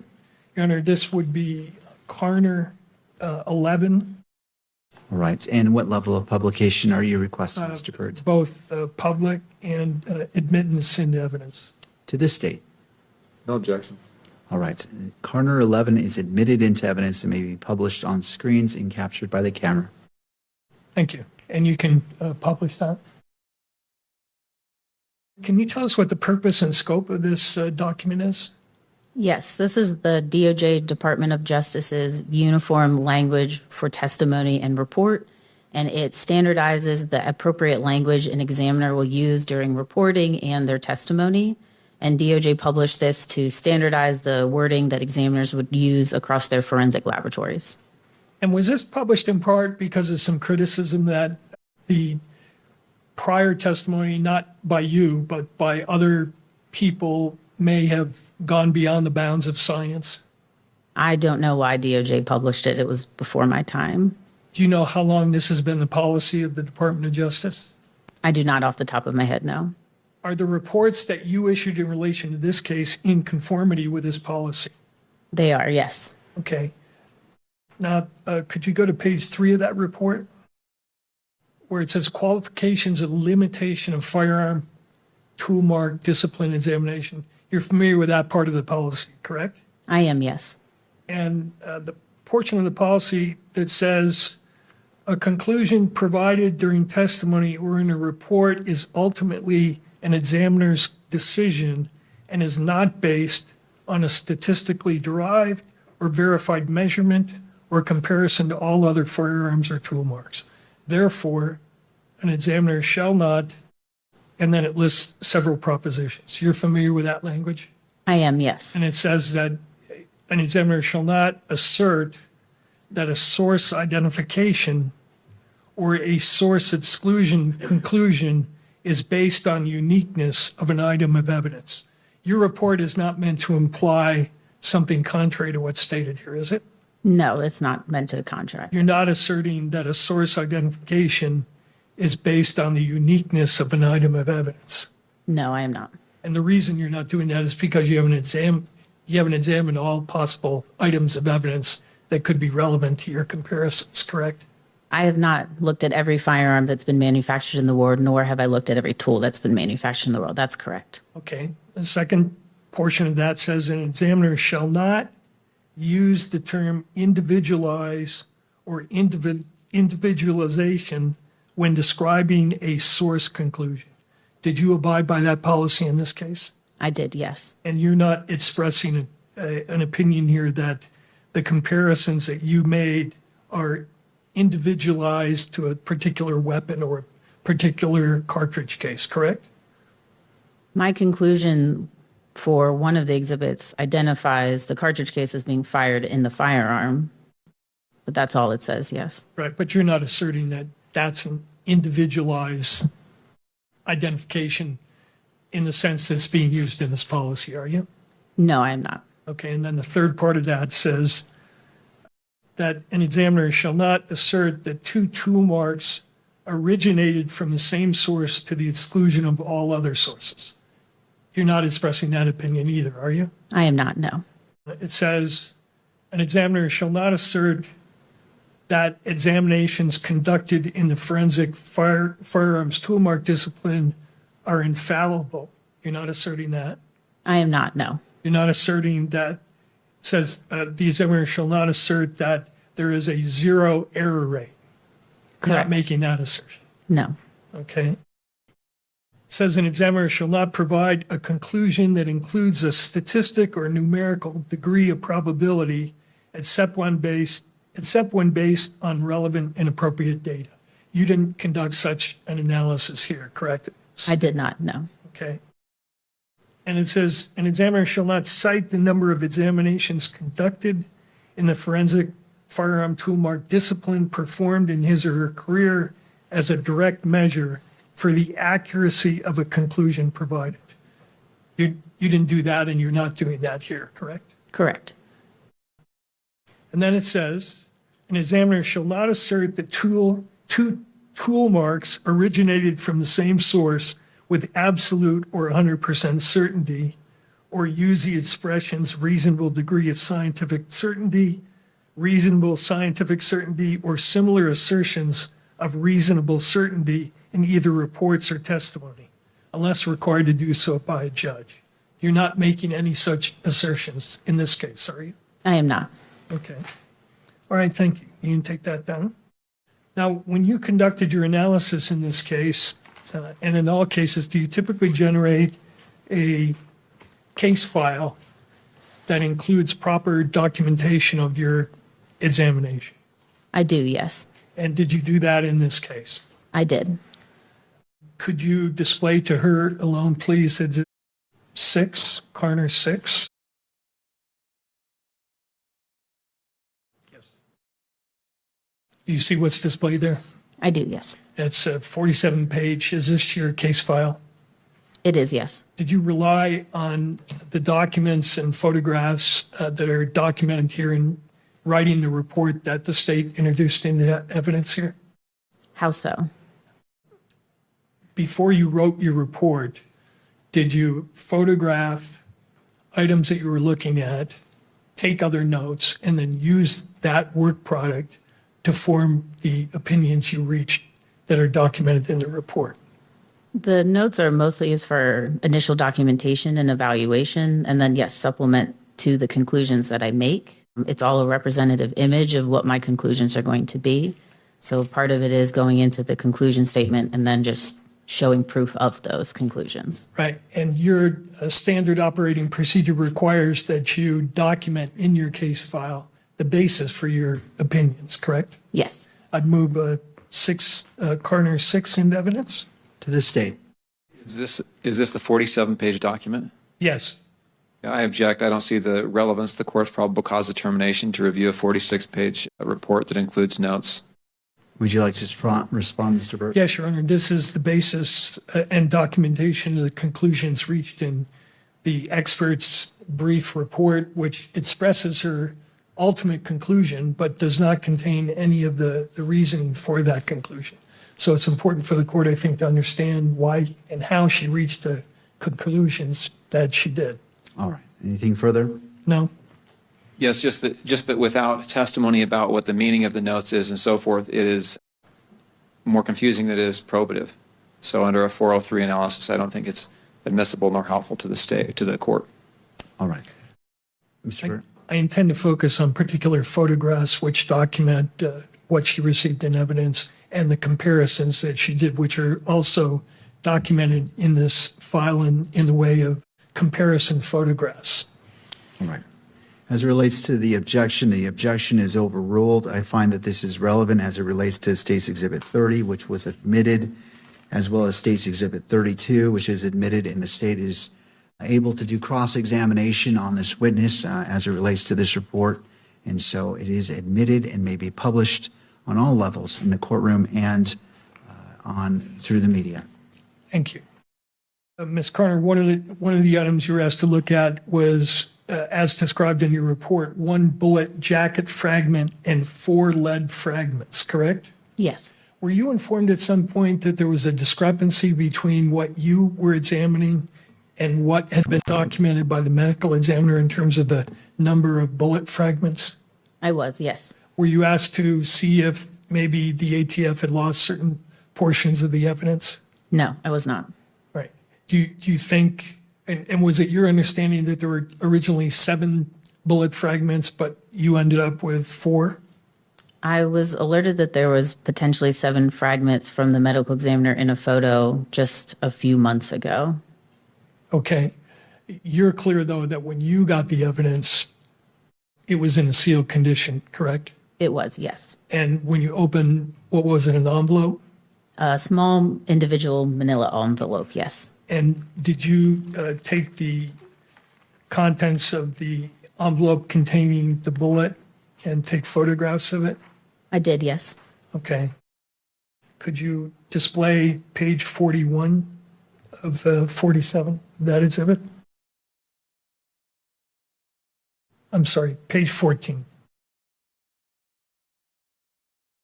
And tell us what's depicted here. Yes, this is a picture of the as-received condition of Exhibit 6 in its entirety. That's the top picture. So you'll see Exhibit 6A all the way through 6E in descending order. And then the bottom 2 photos on the left is the Exhibit 6A bullet jacket fragment, and that is the view of the exterior. And then the photograph on the right is the Exhibit 6A bullet jacket fragment, and that's the view of the interior of it. Okay. Now, after you documented what the bullet and the fragments look like, did you do certain procedures on the bullet, the larger bullet fragment? I did, yes. And what did you do?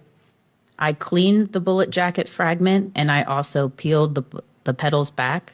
If you think of a banana and peeling the skin away from the interior, it's almost like doing that.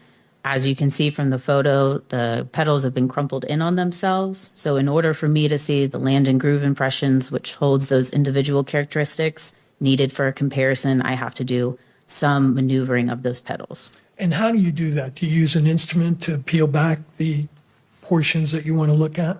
I use pliers. Okay.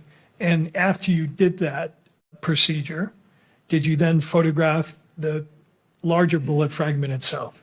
I did, yes. Were the smaller fragments essentially not of any value to you in terms of doing comparisons? They were deemed unsuitable, which means there are no microscopic marks of value for comparison.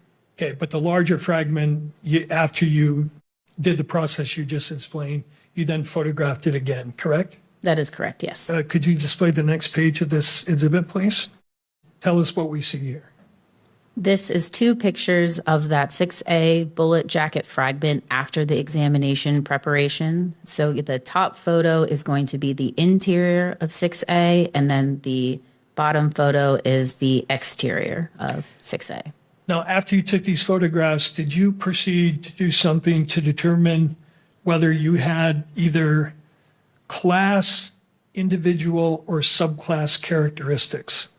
Yes. Tell the court what that means. To start, when I do my initial examination of a bullet jacket fragment like this, I'm going to look at its class characteristics. Class characteristics are the least restrictive set of characteristics I use in my comparison process. And these are design features that are given to a large group of items that characterize them together. So for a bullet, you could think of the diameter of the bullet, the number of landing grooves, the direction of twist, and the type of rifling. So I would go through and look at the class characteristics of this bullet jacket fragment, which was 6 right conventional rifling. Then I'd move on to look at any subclass characteristics. And subclass characteristics are more restricted than class, but less than individual. And they are design features that can be put on an object during the manufacturing process, which is consistent among items that are made by a tool that's in a specific state of wear. So what I mean by that is it's going to be a subset of a larger group, which is why it's not used for for identification or comparison purposes for the basis of a conclusion. But when you think of something that's made through a mold process, when that mold comes together, it creates a seam line, and that seam line is going to be represented on all the items that it makes. So that's why you can't use it for the identification process, because it's going to be on a lot of items, which is why it's a subset of the group.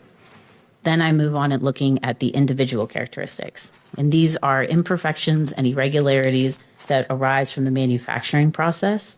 And then there's also individual characteristics can arise from wear, use, and abuse of a tool.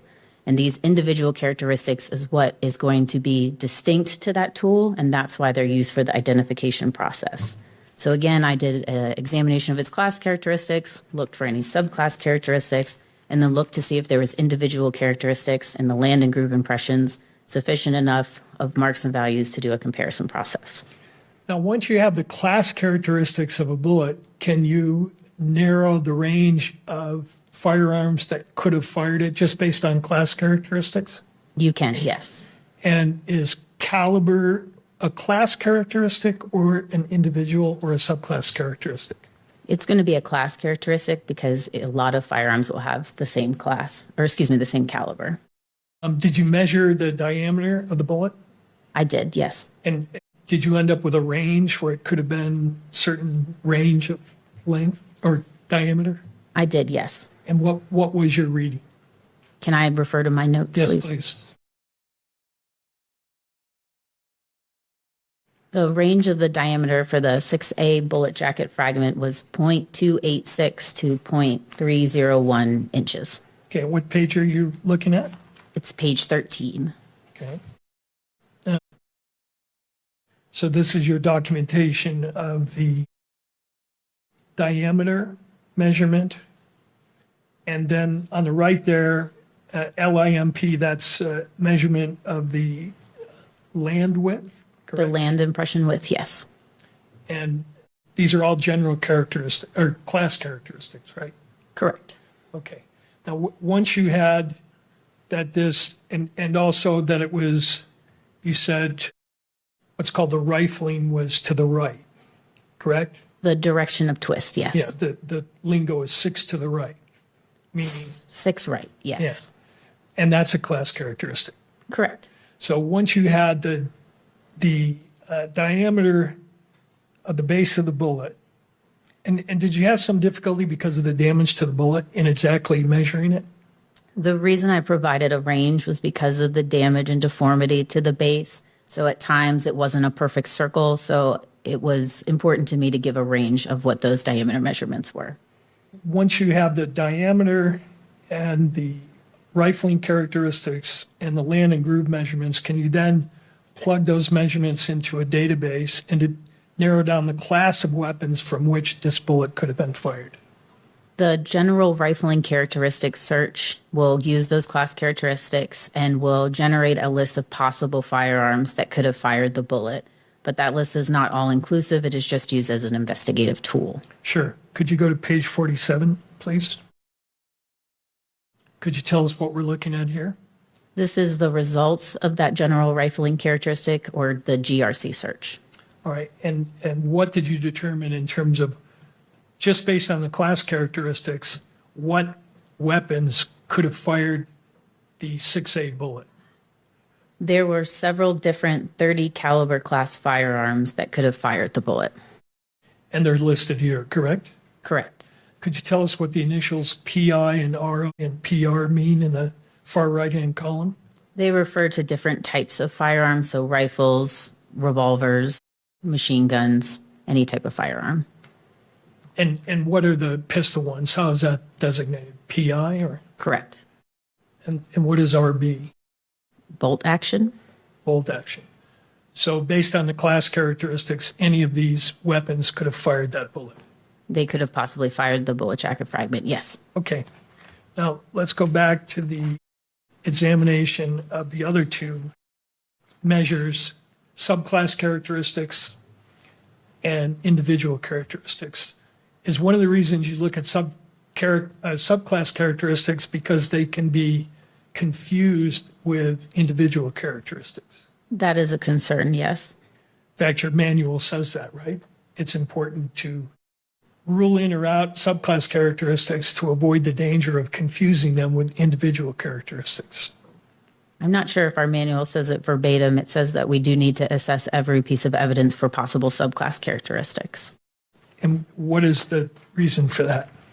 Subclass characteristics can be similar to individual characteristics. However, trained examiners are able to notice the difference between subclass and individual. Subclass characteristics are not always present on an item. It's possible, but not always present. And they tend to look a certain way. They're going to be uniform in their appearance. They're going to be spaced in a way that's more uniform. If you think of circles, those circles could be a distance between each other in the same distance every time, and they will look almost the exact same every time. Now, does your laboratory have a certain protocols for conducting these comparisons? We have procedures for comparison, yes, like taking photographs, yes. Well, but also procedures for instance, you have a document called Examination and Comparison of Unfired and Fired Ammunition and Components that deals specifically with the procedures to be followed for the kind of examination you did here, correct? Yes, I believe that refers to the minimal documentation necessary for a piece of evidence. And one of those standard operating procedure requirements is document observations and evaluate for the potential of subclass characteristics on the relevant tool working surface, right? Correct, yes. And you did that in this case, correct? I did, yes. Okay. And what conclusions did you reach? Can I refer to my notes? Yes, please. My subclass assessment that's on page 13 of my report states, stria observed in the land and groove impressions contain starts and stops, are not coarse, and vary in their height, width, depth, and spatial arrangement. No apparent subclass influence. Okay. And what page was that again? Page 13. Page 13. Let me ask you about that. The striae observed are not coarse. I think I understand that. and vary in their height, width, depth, and spatial arrangement. Did you measure the height, width, depth of the land and groove impressions? The land and groove impression widths, yes, I did. And how about the striae? That's different than the land and groove impression, right? Correct, yes. You didn't measure the height, width, and depth of those marks, correct? No, I did not. Okay. And your protocol says, does it not, due to their similarity to and potential confusion with individual characteristics, it is essential that the evidence be evaluated for the potential of subclass characteristics. It does, yes. That's the whole purpose of why you're doing that part of the exam, right? Correct, yes. And anywhere in your protocols, does it specify what you're looking for, or is it just up to you to decide what is and what is not a subclass characteristic? Subclass characteristics are a very large part of the training process to become a firearm and toolmark examiner. There are modules that are taught where you're trained to recognize what subclass characteristics look like, what manufacturing techniques might lend to more subclass characteristics. So I am trained to know what it looks like. Okay, and my question though was, does your standard operating procedure set out, here are the things you should be looking for? For instance, does it say if what the marks you're looking at are not coarse and vary in their height, weight, depth, and spatial arrangement, or if they're perpendicular on the barrel, that indicates that it's not a subclass characteristic? Is there anything like that in the manual? No, there's not. Okay. Did you inspect the interior of this barrel? I did, yes. And did you notice whether it had any debris or dust in it? I believe my notes state that debris and dust was observed in the inside of the barrel, yes. Okay, and could you further characterize what that was? Debris, I think it says dust, so I would say dust. What can cause dust to get inside of a barrel? a plethora of things. I'm not sure why something is ever in a barrel. Okay. So you determined here, you ruled out subclass characteristics, correct? Yes, Then the next part of the examination was determining whether you had any individual characteristics on the bullet, correct? yes. And what did you conclude in that regard? That there were microscopic marks of value worthy of comparison or, yes, individual characteristics in the land and groove impressions. And does your standard operating procedure have any guidance in terms of how you go about determining that? No, I do not believe so. Okay. And then once you determine that you have items of value on the question bullet, do you then do something to produce test bullets? Yes, part of the comparison process when there is a firearm that we receive is to test fire it to make pristine samples to see if reproducible individual marks of value is on the bullet or the cartridge cases. How many test fires did you produce in this case? I made 3 sets, so 6 total. Is that your standard number of test fires? Our standard operating procedures state that you need at least 2. There is not a maximum number that we are allowed to do. It's the discretion of the examiner. Were you informed by other investigators working on the case that this particular weapon was manufactured in Germany in 1938? I was not, no. You did not review a report from an ATF agent who investigated that issue? No, I don't believe so, no. In doing your examinations, is it important to know something about the manufacturing process of the weapon? It is helpful to know how a barrel or any part of the firearm is manufactured, yes. And why is that? Certain manufacturing techniques will lend to that individual characteristics. So grinding is a method that is known to leave individual characteristics on a tool. So if a item that I receive, I can tell is finished or manufactured by grinding, it already gives me an indication that individual characteristics would be left from that tool to the tool mark. Now, once you have your 6 test fires, then you did some comparison between the test fires, right? That is correct, yes. And why do you do that? That establishes whether or not there are individual reproducible marks of value on the test fires. It's important to know that because if there's not reproducibility amongst the test fires, then there's a chance to say, oh, it's not going to reproduce on the evidence and I wouldn't have anything to compare it to. And have you had cases where you fired the 6 test fires and you don't get reproducible marks? Not that I can recall. And when you do your comparisons, just looking at the test fires, do you get situations where there's some dissimilarities between those two fired bullets from your test fires? Yes, there are times there will be disagreement amongst the individual characteristics, even in test fires. You have to think of it as when a bullet travels down a barrel or a cartridge case interacts with a firearm, the marks aren't going to be left onto that item the same way 100% of the time. It's almost like a stamp. If you know you're using a stamp and you put it in ink and then you put it on 2 separate areas of an item, it might look a little different just from the way the stamp was placed. It's the same thing with a bullet traveling down a barrel or a cartridge case coming into contact with a firearm.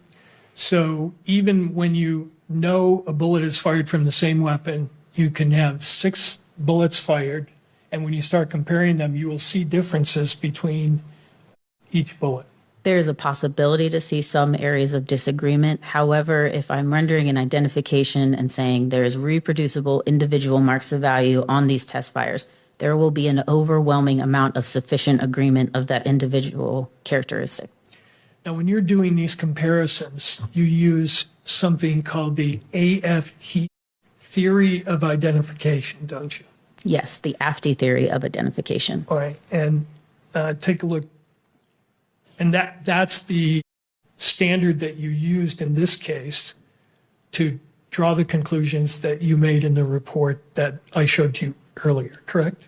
That is the theory stating how an examiner is able to come to a conclusion when examining 2 or more sets of tool marks. And yes, that is how I go through my examination and how I come up with my conclusion, yes. Okay. And what is AFT? AFT is the Association of Firearm and Toolmark Examiners. It's the governing body of the firearm and toolmark community, whose primary goal is to further research and continue to show information about manufacturing and the evolution of firearm and toolmark examination. They hold annual seminars, publish a glossary of terminologies used by the firearm community, and they also have a peer-reviewed published journal. Peer-reviewed published journal. Can I join AFT?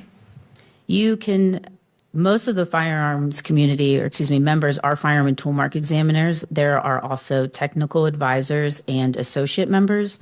Those members are not usually firearm and toolmark examiners, but they still have a livelihood in firearm and toolmark examination, meaning they conduct research or they are involved in products or manufacturing. And anybody is allowed to come to the annual seminar or get the journal. You just have to pay the fee. You just have to pay the fee. Okay. Could you display to the witness Exhibit 27, please? Do you recognize what's displayed here? It appears to be the AFT theory of identification, yes. I move that into evidence, Your Honor. What is it? This is the standard that she used to make the comparisons in this case, correct? Would this be Carner 27 This would be Carner 27, Your Honor. to the state? Your Honor, if I may dial the witness on this exhibit, I've never seen it before, I don't think. All right. Sure. Let's go ahead and do so. Mr. McBride. When was the last time you reviewed this document? I'm not sure off the top of my head. Can you testify as to its accuracy by looking at it now? Not verbatim, no. Your Honor, no more questions. My objection is lack of foundation. Mr. Byrd. Does this document accurately state what the theory is? May I take a moment to read through Yeah, it? sure.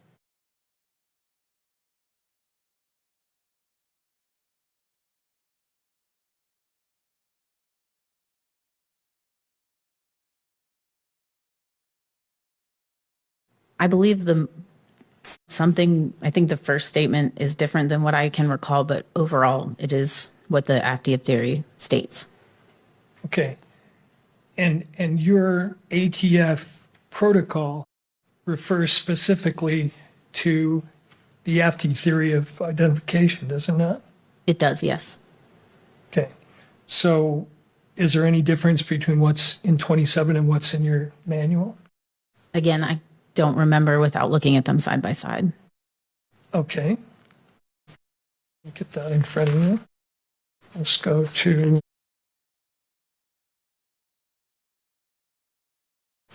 Exhibit 12.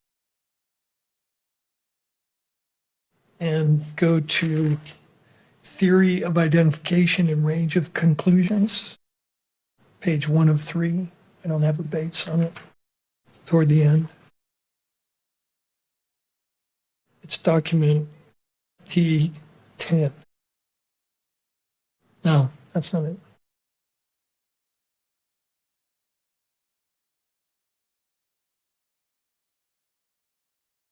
You may.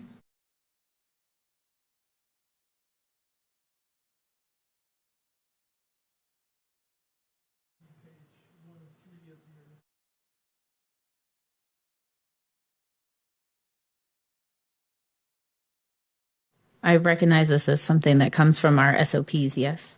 Okay. And it refers to the AFT theory of identification, right? It does, yes. Same theory that's displayed in 27. Yes. Okay, so I'd renew my offer on 27. Your Honor, the objection stands. Language matters. Without knowing if this language is identical to what she's trained on, that can make a big difference. Whether the word sufficient or adequate is used, these are scientific principles, and we need to be precise in the language that's used. The witness cannot authenticate the exhibit that's been offered, so it should not be received into evidence. Mr. Burke? Goes to weight, not admissibility. He'd be free to question her about any differences, but I think she's laid a foundation that the theory is the same, so. All right. Well, I remind the parties that this is a probable cause finding, and so as it relates to what's been presented, the witness has said that it looks familiar. Again, I don't want to quote you. I don't remember the exact phrase, but she recognized portions of it and then was given the opportunity to compare it to her standard operating procedure. I think she said SOP. For those reasons, Carner 27 Yes. is admitted and may be Thank you. published. Looking at the language of this, the second part of it, according to AFT, says, currently the interpretation of individualization, identification is subjective in nature. Do you agree with that? Yes. Why is it subjective in nature? The conclusions that I author are of my opinion. Of your opinion? Correct. Does your, you can take that down, thank you. And no, wait a minute, go back if you would. But while he's doing that, does your manual state what you're looking for under this theory is correspondence of individual characteristics? Yes. That the theory is that if you see a certain level of correspondence, you can make a source identification, but not to the exclusion of all other firearms in the world, correct? Correct. Okay. And the standard, at least as it's articulated here, is the theory as it pertains to the comparison enables opinions of common origin to be made when the unique surface contours of two toolmarks are, quote, in sufficient agreement. And is the subjective part of that, the quoted part, sufficient agreement? The subjective part of the conclusion is saying, yes, it is my opinion that there is or is not sufficient agreement or sufficient disagreement amongst two or more tool marks. And what may constitute sufficient for you may be completely different from the next examiner. Fair? Yes and no. I would expect any trained, competent examiner to come to the same conclusion. So the threshold of sufficient agreement might be different from one examiner, but the conclusion I would expect to be the same. Does your manual state, your ATF manual, section 431, state that correspondence or lack thereof of individual characteristics is not easily communicated? An observation such as significant agreement can mean different things to each examiner. This does not serve as interpretable descriptions of what was observed because the individual performing the review will likely have his or her own concept of the phrase based upon their training, experience, and knowledge. Objection, Your Honor. This question goes to weight. Oh, I'm sorry. You don't. May I be heard? If you're objecting, I will hear the I was objection. just speaking objection. That's why I stopped myself. This goes to weight. This goes to credibility. And the witness's report has already been admitted as is appropriate under the Utah Constitution, Rule 7B and Rule 1102 of the Rules of Evidence. This is beyond the scope of preliminary hearing for those reasons. Mr. Burt. Number one, that's a general objection, which I think has been waived. The state was privy to the interview with this pre-hearing interview with this witness where these same questions were asked. We had a scheduled hearing where the court was going to rule on objections. The state indicated in advance of that hearing that it had no objections to the testimony, reserving the right to make particular objections. But the objection being made is a global one. And it's relevant because the state offered, the evidence I'm offering here is relevant because the state offered through a hearsay declarant the meaning of this report that this examiner authored. And I'm trying to inform the court on what the limitations are of the opinions expressed in the report that the state offered. And it's certainly relevant to the reliability issue to know that the opinion is based on a subjective standard that the witness herself admits is subjective. So I think it helps the court understand what weight, if any, to give to this report that the state offers. All right. Mr. McBride, final thought. That's all fine, but it's inviting the court to weigh the evidence. That's the whole point. And at this point, the inferences are drawn in the state's favor, and the court is not to weigh even contrary evidence. Okay. Well, in regards to whether objections have been waived or not, the court as the magistrate bears the ultimate responsibility to ensuring that this hearing is a probable cause standard. And so that's a responsibility that as a magistrate I take seriously. I understand the arguments from the parties. I'm going to overrule the objection, but Mr. Burt, we don't need to go 100 miles down a path where 1 mile is where probable cause may be. And so I invite you to refocus, to bring it to the probable cause. I'm not trying to limit what your theories or such, but I need to hold to probable cause. Absolutely, and I don't even need a quarter of a mile. This is my last question, and I'm going to move to another topic. Thank you, Mr. Burt. Is that what your manual states? I don't remember it verbatim, but it does sound accurate. Well, could you pull up Exhibit 12, page? Can I approach again? You may.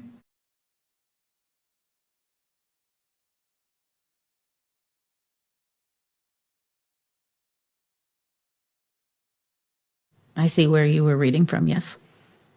You see, Yes, did I accurately read it? I believe so, yes. Thank you. Can I approach again? You may. Thank you. Now let's return to the report, the People's or State 32. If you would go to the second page, please. You concluded here, did you not, that the Exhibit 6A bullet jacket fragment could not be identified or as having been fired from the Exhibit 1A based on an agreement of all discernible class characteristics and neither sufficient agreement nor sufficient disagreement of individual characteristics. The result of the comparison was inconclusive. Yes, That was your ultimate conclusion, right? yes. And on the next page, if you go to 2 pages in, you have an appendix, do you not, where you explain what inconclusive means? Next page. One more. There we go. I want to ask you, because I'm unclear on what inconclusive mean, you say reasons for an inconclusive include the presence of microscopic similarity that is insufficient to form the conclusion of source identification, a lack of any observed microscopic similarity, or a microscopic similarity that is insufficient to form the conclusion of source exclusion. Could you specify which of those possibilities exists in this case? Was this a case where you had microscopic dissimilarity, but in your opinion, it was insufficient to form a conclusion of source exclusion? No, my conclusion is inconclusive, just as it says in the appendix. There is a lack of sufficient agreement and sufficient disagreement, so I'm unable to say one way or another. Okay, but I guess my question is, were there points of dissimilarity between the question and the known bullets? Again, there was sufficient agreement and there was not sufficient agreement or sufficient disagreement. So yes, there was times that I saw agreement in the striations and the landing group impressions, also seeing disagreement, but there was also a lot of lack of microscopic marks of value to see it all. So because of this lack of quality and quantity of marks to be able to see, it never reached the threshold of sufficient agreement nor sufficient disagreement. So an identification or exclusion could not be rendered. Okay. I think you and I met before today, correct? Yes. Where we talked about what that term inconclusive meant, correct? Yes. And I think, and correct me if I'm wrong, but did I read to you from do you recall me asking you whether you agreed with this statement, that an inconclusive conclusion indicates that the microscopic marks in question may or may not have originated from the same or known source? I do remember you asking, yes. And you agreed that that was a correct definition of what you concluded in this case, correct? Correct, yes. Okay. So I want to, if I could, return to 10, Exhibit 10. And in Exhibit 10, not 10, I'm sorry, your case file again. This is the 47-page document. There we go. What's the tab? 6.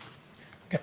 In your case file, you have produced for us some nice comparison photos of your comparisons, correct? Yes. Okay. And if you would go to page 37, is the top photo depicting one test fire on the left and another test fire from the same gun on the right? Yes, it is. So do you see areas of agreement and areas of disagreement in these two bullets fired from the same rifle? I see sufficient agreement amongst the striations that are in this land impression. Okay, and tell us where they are. When you draw that conclusion, using this subjective theory of identification, show us what you're looking at. Is it touchscreen? Probably No, it's, no, I'm sorry. but we can, if you direct us, we can get there with a pointer. Sure. So you can see towards maybe the last third of the bullet or the land impression that, yes, right where your cursor is below there, that's an area of agreement with that striation. It looks like it's going from the left to the right. So that mark is appearing on the test fire on the left and the test fire on the right. Then if you look towards the top of that land impression, there's going to be some more lighter colored striations or lines that are moving from left to right. Those areas are in agreement as well. Where is that? Not as far up as where he is, correct? It's down? Yes, and I believe the PowerPoint that I provided does have some areas and circles of some of these marks, if that would help as well. But if you move your cursor up, continually up, keep going, there you go. You have a line that was right there, and you have several others underneath of it that looks like it's going just straight across from left to right, and that shows an observed area of agreement. So that one he's got circled on the right, I see a line there. Are you saying you see a line on the left that it's identical to the one on the right? I'm saying I see agreement amongst those striations, yes. Okay, anything other than those two areas? You can really go down the entirety almost of that line looking at those striations. So under the top red circle, there's another area there. Yep, if you start right there and you draw your circle over, like I said, at the top of the circle, there's a highlighted line on the left that goes all the way to the right. If you go a little bit farther down, maybe still in the top third of that circle, you can see another line going from one side to the other, another area of agreement as well. And then under the final third circle, in a little darker area down there, there's still some lines, again, in sufficient agreement. Okay, and again, these are comparisons between test fires. So you know the rifle that you're test firing fired these two bullets, right? Yes, and the purpose of those test fires is to ensure that though it was fired from the same firearm, you want to make sure that those individual characteristics are reproducing. All right, so go to the photo on the bottom of that page. This is the first of several comparisons between the test fire on the left and 6A on the right, correct? Yes. And what does the writing on the top mean, blue index GIMP? So that will be the first number there is the case number, the laboratory case number. Then next 1.11B is going to refer to the specific test fire that's on the picture. And then V versus 6A, so that's the evidence that's also pictured. GIMP stands for groove impression, so I'm looking at a groove impression in this photo.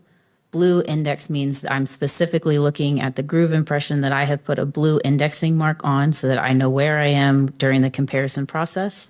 Okay. 30X refers to the magnification that the photo was taken at, and then INC refers to inconclusive, the final conclusion. So I'm interested in the areas of disagreement. Are there areas of disagreement between the known and the unknown here that you could point us to? So for this photo, to me, I see areas of agreement in the top. And then on the way down from the 6A, right after you see those two highlighted lines near the top, there is a lot of damage that is observed, and almost no microscopic marks of value can be observed at all. So again, that lends to the lack of quality and quantity of marks even to do a comparison. It's almost like missing data points. Okay, missing is not the same thing as dissimilar though, right? It just means there's nothing there to call agreement or disagreement. So do you see areas of disagreement here or no? On the striations that are available to me on this groove impression, I see areas of agreement, and specifically talking about those two highlighted lines at the top on the right. Okay, go to the next page, please. Top photo on the next page, B38. Do you see areas of disagreement in this photo? So this is the same photograph that we looked at before, just at a different magnification. It's zoomed in a little bit more from 30 to 40x.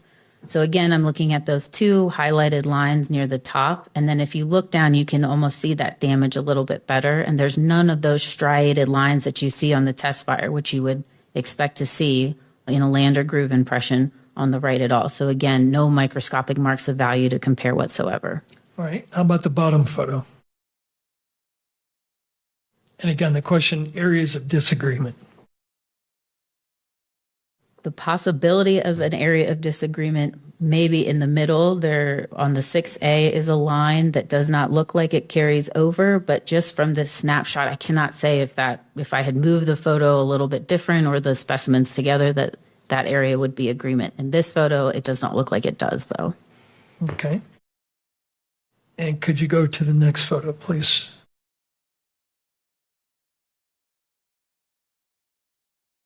Same question here, areas of disagreement.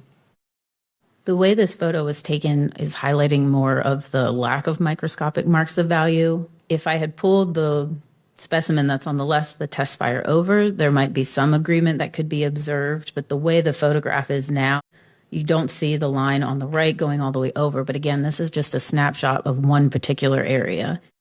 Doesn't show areas of agreement or disagreement. There is an area of agreement at the very bottom of the photo. Okay. Correct, yes. Next photo, please.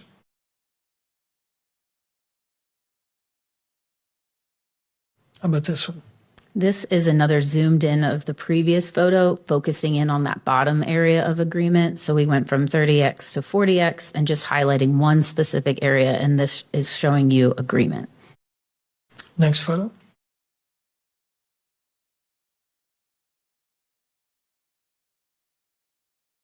So again, this area that is highlighted, the bottom portion that's in focus, is showing an area of agreement. As you go up, the lines are a little bit blurred on the 6A bullet jacket fragment, so it's hard to say if that area was an agreement or disagreement. That's not what my photo was focusing on. All right. Next one. So again, this is going to show you part of the groove impression at the white index. On the top, you can see some striated lines, or excuse me, more of the middle of the photo. The top of the groove impression from the 6A, you see some lines that do not appear to be on the right side either, but this photo is also trying to show the lack of microscopic marks at all towards the bottom of that groove impression. Okay. But there are in these photos areas of disagreement as well as areas of agreement, correct? In the photo that we just looked at, it could be possible areas of disagreement. Again, it's just one area that I'm looking at. It's hard to tell when you can't look at the entirety of the land in this moment. Now this, you can take that down, please. Do you keep up with the literature relevant, scientific literature relevant to your field? I do, yes. And are you aware of certain criticisms that have been leveled against this AFTE theory of identification? I have heard, yes, I've heard recommendations on how to improve the AFTE theory of identification, yes. Well, the criticism have gone beyond that, right? Specifically, what are you referring to? Well, you're aware that the National Resource Council, The National Academy of Science? National Academy of Science, Yes, is that a pretty preeminent scientific organization in this country? yes. Did they conclude in 2009 that, quote, a fundamental problem with toolmark and firearm analysis is the lack of a precisely defined process?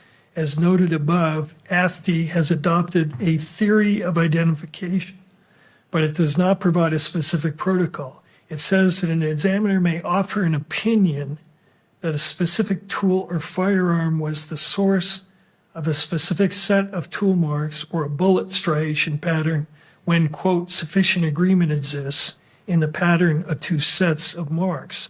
It defines agreement as significant when it exceeds the best agreement demonstrated between tool marks known to have been produced by different tools and is consistent with the agreement demonstrated by tool marks known to have been produced by the same tool. The meaning of exceeds the best agreement and consistent with are not specified, and the examiner is expected to draw on his or her own experience. This AFTE document, which is the best guidance available for the field of tool mark identification, does not even consider, let alone address, questions regarding variability, reliability, repeatability, or the number of correlations needed to achieve a given degree of confidence. I do remember Objection. there's, Objection. We're now firmly into 702 territory. I object on grounds of relevance to the probable cause hearing and beyond the scope of the PC hearing, as I previously objected. I think it goes directly to reliability, that a scientific group studied this exact process that she used in this case and reached that conclusion. If you would, so again, I'm trying to keep us on the probable cause standard. This is going a bit deep in regards to it. This is citing to 2009. And so we're in 2026. And again, I don't want to have to dive deep into areas trying to determine, because I feel that we are exiting the orbit of probable cause. If I'm having to make that analysis and trying to see, like, how is this relevant? How does this apply? How does this go to probable cause? So if you wish to ask this question and then move on, we certainly could do that. But Sure. The only thing I wanted to do was establish that this was the foundation criticism in 2009. And I know when we had raised this issue with respect to other experts, the comeback was, oh, well, this was in 2009 and the PCAST report was in 2016. In this particular field, these criticisms have started in 2009, but they have continued up to the present day and have gotten more strident. So I think that's the take home here, is that this is not some past criticism that has been set aside. This is a criticism that this expert is aware of and that has continued in the literature up to the present time. But I don't have that second portion of what you just said in front of me. So I can't agree with you, because what I have is what's before me. I can't go searching myself as a magistrate for probable cause. I have to take what you say as it is. And if I have to start searching, I've left the universe of probable cause. I agree. And I was offering that to the court as a proffer in terms of where this line of questioning is going, so the court can understand the context. Okay. It isn't just an isolated criticism, and I'll establish with a couple of questions that it's continued up to the present time. So I will overrule the objection, but I will limit you to this question. We're going to more and more and more I see your point. You're looking at whether this science is challenged or not. The point's been received, but anything further goes outside of probable cause. So we have to get back on the path. Got it. Thank you, Mr. Burt. You're aware of that criticism, right? Yes, I am. And you're also aware of the criticism leveled in 2016. Counsel, I just said that we're focused solely on, I've accepted what you've said, but I said that it's limited to this question and then we're moving on because anything further is going outside of probable cause. I misunderstood. I apologize to the court. And I apologize if I wasn't clear on that. So maybe it was my error not communicating. I've accepted that coming in. I've overruled the objection, but I said we're gonna leave that where it is and then move forward. And that's where I'm unclear. When the court says move forward, no more questions about any further criticisms beyond that one? If that's On this line of question, that's correct. Because okay. Thank you, All right. Mr. Burt. And I think I've made the proffer in terms of the relevancy of it. That. So Thank thank you, you. Mr. Burt. All right. Then the last area is in the years that you've been doing this testing, is it true that you've only taken one proficiency test that involves bullet comparisons? Yes, I've only had the opportunity to take one bullet proficiency test so far. And is it true that that was in 2023? I don't remember the exact year, but that sounds correct, yes. All right. And is it true that that proficiency tests involved a test where you had question bullets and then you had two sets of bullets, one that was fired from one gun, not the suspect gun, and then a second gun that was fired from another gun? I don't remember the exact final ground truth answers that were there. No, I'm sorry, I don't remember. I think when you and I talked about this, you said you're aware of a controversy about that particular test, correct? I was aware, yes, of the results of the proficiency test, yes. That there was a very high error rate in that particular proficiency test, right? There was a higher error rate, yes. However, my answers were satisfactory along with the 5 other examiners at my specific laboratory that took it as well. Your conclusion in that case was, as in this case, that it was inconclusive, correct? Correct. Even though the correct answer was that the bullets did not come from the question. The two did not match. The known in the question should have been an elimination. The ground truth answer was yes, they were excluded. However, an inconclusive result in this comparison was extremely appropriate. The lack of quality and quantity of those individual characteristics never reached sufficient agreement, nor did it ever reach sufficient disagreement. So saying anything but inconclusive was not appropriate. I see. And can you have bullets fired from different weapons that can have individual characteristics that look pretty similar? There is occasions, yes, that tool marks that are made by 2 separate tools are similar, yes. Could you go, and this is my last area question, Exhibit 19, page 26. Your Honor, I'm requesting Page 20 minutes 26. for cross-examination. We're coming up on 4:37. That would be my request, Your Honor. This is my last question. So All right, Mr. Burt. Thank you, Mr. McBride. I appreciate the heads up.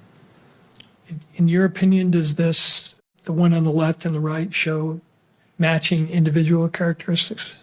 Counsel, has this been admitted?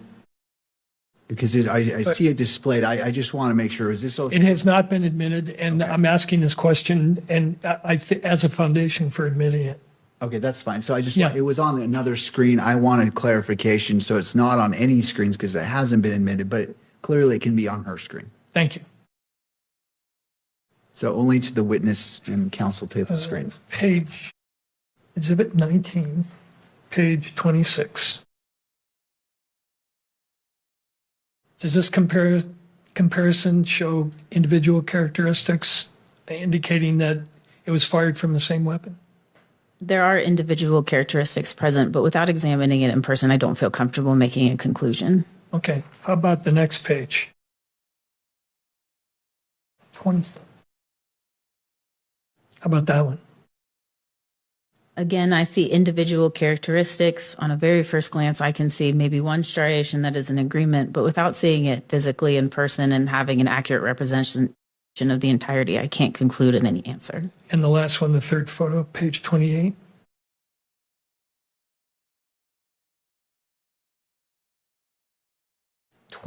Page 28. It's 19, page 28. Same question. I do see individual characteristics. I do see some areas of agreement without looking at it further. I wouldn't make a conclusion. It's a holistic approach when you're examining items. Would it surprise you if I told you that all three of those were fired from different weapons?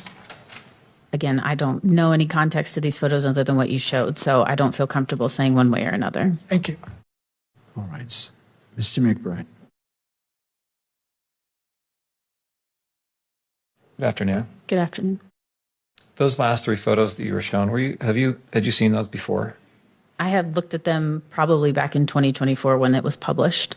Okay, that's a study. Is that what that is? It was a look from the Association of Firearm and Toolmark Examiners. It was a volunteer of photographs of people that did have an incorrect answer in that proficiency test. Okay. And when you do an examination or a comparison, are you limited to one photograph? No, You actually have the item in front of you, correct? that is correct, yes. And you can manipulate it, you can turn it, you can look at every angle and every side of that item as you do the comparison. Is that correct? Yes, that's correct. And as you're doing that process, you're looking for as many characteristics that match or agree or disagree as you can possibly find, correct? Yes, it's a holistic approach. If I have a bullet like this case, I'm looking at every single land, every single groove impression, and doing an evaluation of each one of those, looking for areas of agreement and disagreement before rendering a conclusion. Would it be responsible for you to reach a conclusion based on a single photograph of a very limited area of two bullets? I would not feel comfortable doing that, no. Okay, I want to back up. How long have you, first of all, where do you work? I work at the Forensic Science Laboratory in Washington for the Bureau of Alcohol, Tobacco, Firearms, and Explosives. How long have you been there? A little over 6.5 years. Where did you come from? Where did you work before that? Prior to working for ATF, I was a latent fingerprint technician, recovering latent fingerprints from improvised explosive devices. And I also worked as a crime scene investigator in Winston-Salem, North Carolina, and Anne Arundel County, Maryland. How long did you have that position? I think cumulatively it was about 5 to 6 years. And before that? Those are the only ones. I think it was about 6 months as a latent fingerprint technician, 2 years as a crime scene in Winston-Salem, and 3 in Anne Arundel County. Do you have education and training before that position? Yes, I have a Bachelor of Science in Forensic and Investigative Science from West Virginia University and have attended and graduated the National Firearms Examiner Academy, as well as done specific training at my laboratory. At each of the positions you've held, have you had on-the-job training at the laboratories where you've worked? I have, yes. And will you describe what that training is like at the ATF where you are now? Yes. So part of becoming a firearm and toolmark examiner for ATF was attending the NFEA, the National Firearms Examiner Academy, which is a year-long intensive comprehensive training program. I learned about historical cases, figures, and the evolution of firearms, fired ammunition components, and manufacturing. In phase 2, I worked 16 weeks of hands-on experience assembling and disassembling firearms using a comparison microscope comparing fired ammunition components and tool marks, going on manufacturing tours, and participating in moot court. I worked on an independent research project and 4 practical exercises, and then presented that independent research project to a panel of experts and participated in 2 moot court sessions on 2 of those 4 practical exercises. Then specifically for ATF, I still work on my training, going through practical exercises and competency tests, working under trained firearms examiners at my laboratory, and also continue learning about any manufacturing evolutions or going on manufacturing tours. And I also participate in moot court for every single competency test that I work. Once all of that is complete, then I work on supervised case before moving on to unsupervised casework. And supervised casework means what? It means that the author of the final report will be a different examiner, but I am working on all of the work side by side and going through all the steps that are needed for that examination. And in that process, you're having discussions about your work with a more experienced examiner. Yes, it's an opportunity to work a case that has come into the laboratory, but still have someone there making sure I feel comfortable with everything and following every step necessary. How long ago was that you had that you graduated from that supervised work? I believe that was in 2022 or 2023. I'm not sure. Do you supervise now others? I do not have a supervisor capacity, but I have had the opportunity to now teach at the NFEA. I've been fortunate enough to participate as an instructor in the test firing module, the mini moot court module, and the comparison of bullets and cartridge cases. Are you required to undergo continuing education in your position?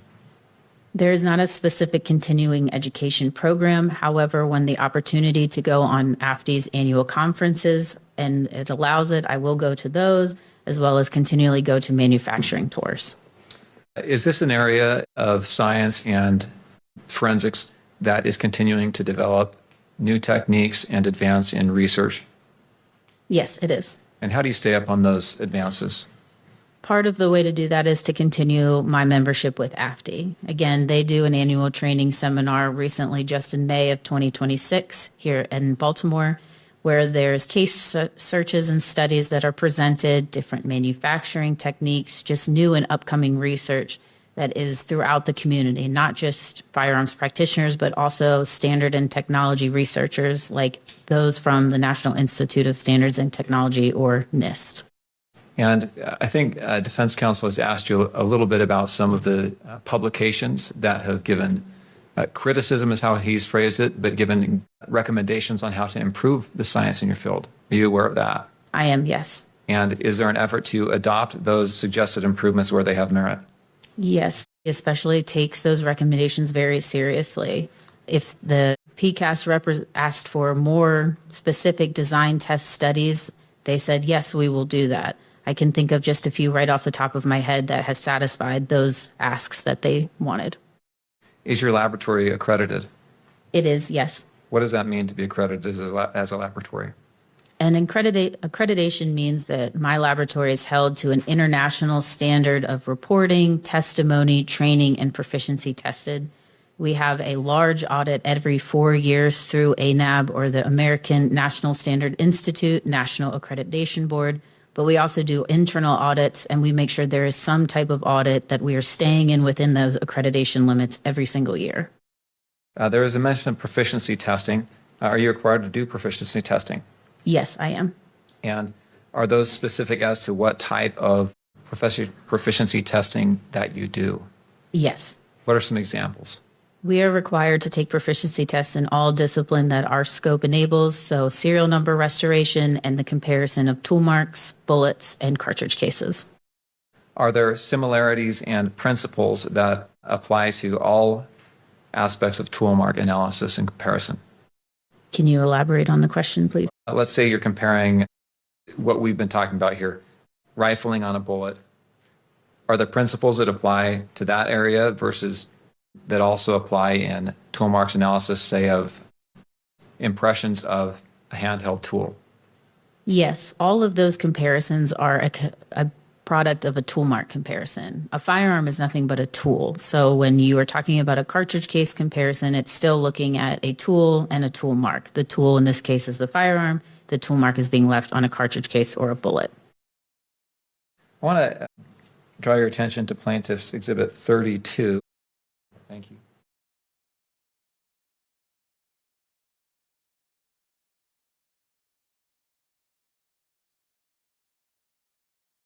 Well, that's pulling up.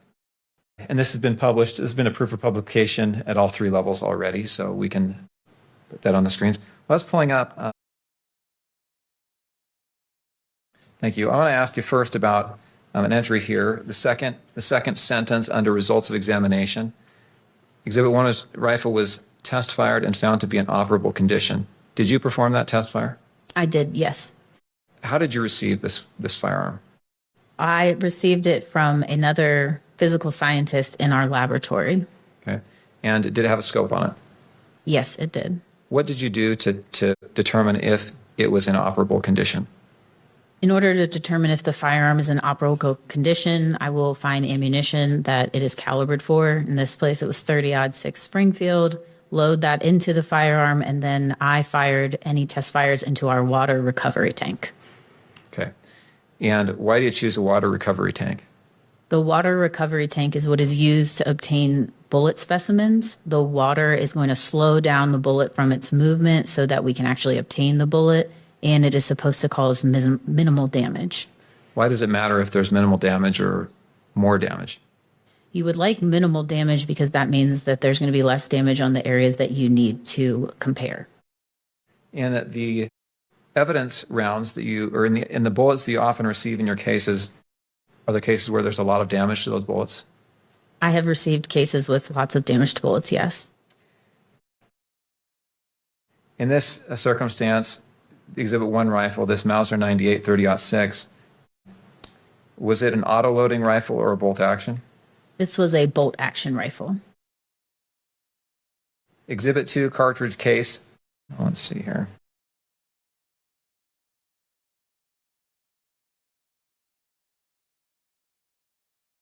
If you'll turn to page 2, and we've already read this line. I think defense counsel read this line to you, the Exhibit 6A paragraph there. The result of the comparison was inconclusive. What could further testing be done to try and see if there is any, if you come to a conclusion on this round? There was no further testing that I could do, no. Is there further testing that could be done in the field? There is the possibility of using a 3D system to visualize the individual characteristics on the bullet. Do you have the capability of doing that at your lab? My laboratory currently does not have that capability. Do you know if the FBI lab does have that capability? I believe they do. Defense counsel put up a list of potential firearms that could have fired this round or this bullet. Is that list comprehensive? It's not an all-inclusive list. And does it mean that this round, I'll leave it at that actually. There's been some discussion about the 6A bullet jacket fragment. Will you describe what a bullet jacket is? Yes, I do have a demonstrative. May I use that? Do you have that with you? Yes. Yes, please go ahead. So this is a demonstrative of a bullet. So a bullet jacket, it would refer to the outside of the bullet. Inside the bullet would be the lead core. So when I'm referring to the jacket, it means that I've only received that outer portion. I did not receive any of the lead core intact with it. In this circumstance, you received a bullet jacket fragment. What does that mean that it's a fragment? Fragment means I don't have the entirety of that jacket. And can you testify as to why you don't have that entirety? No, I cannot. And it also, your report also says that there are 4 lead fragments. What is this? Why would you have lead fragments? So the lead fragments, the lead would be from the inside of the bullet, that core. Occasionally when the bullet reaches its final destination, it can split, and some of that core might be pulled off of the jacket and be found where it landed. And would you be able to gather information from those lead fragments that could identify them as coming from this particular firearm? Would you expect to be able to make that comparison? I would not expect to see any characteristics that would help me reach a conclusion, no. Why not? Because the lead core is on the inside of the bullet, the landing grooves are going to be imparted onto the jacket or the exterior. So when it's moving down the barrel, the inside is not coming into contact with rifling whatsoever. In this case, do you have a verification step where your work is reviewed by another analyst? We do, yes. And were your conclusions in this case verified by another analyst? Yes, they were.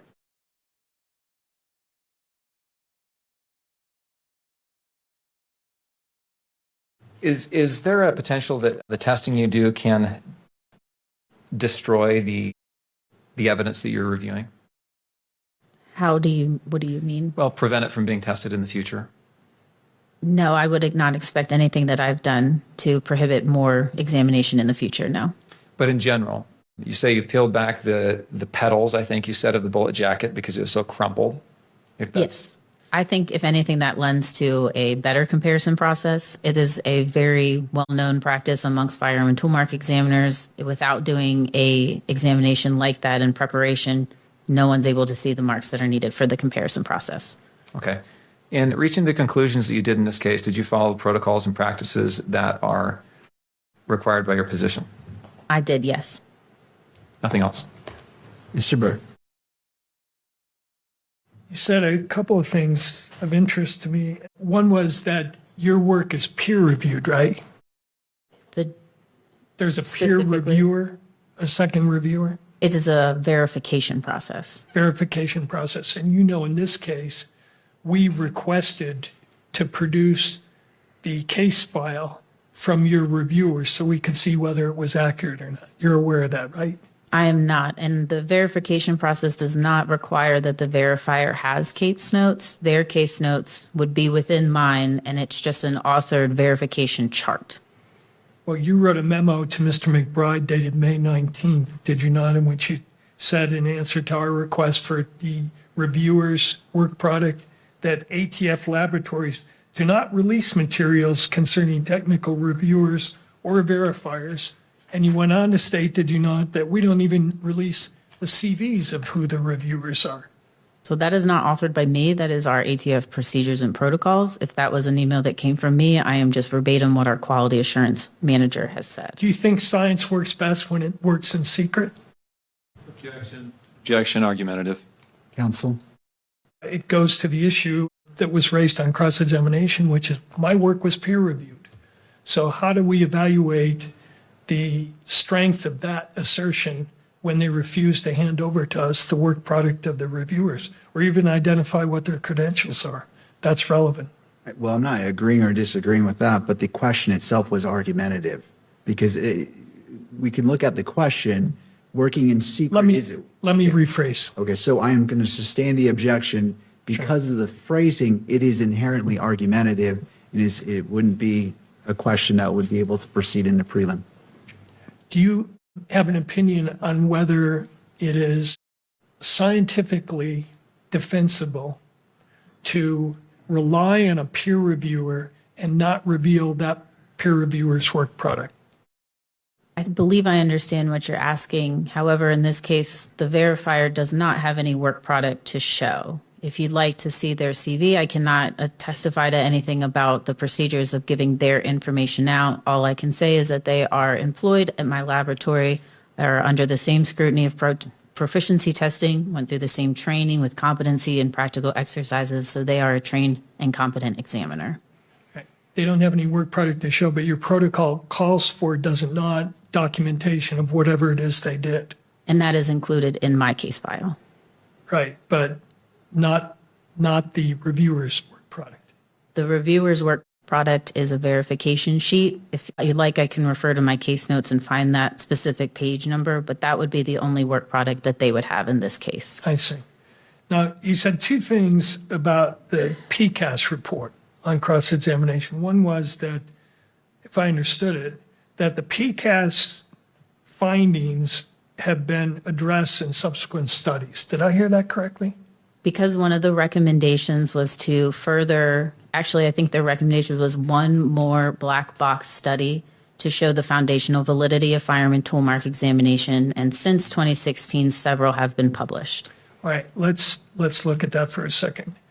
First of all, they didn't recommend, they found, did they not? Quote, PCAS finds that firearms analysis currently falls short of the criteria for foundational validity because there is only a single appropriately designed study to measure validity and estimate reliability. The scientific criteria for foundational validity requires more than one such study to demonstrate reproducibility. Isn't that what they found? That is what their finding was, correct. Okay.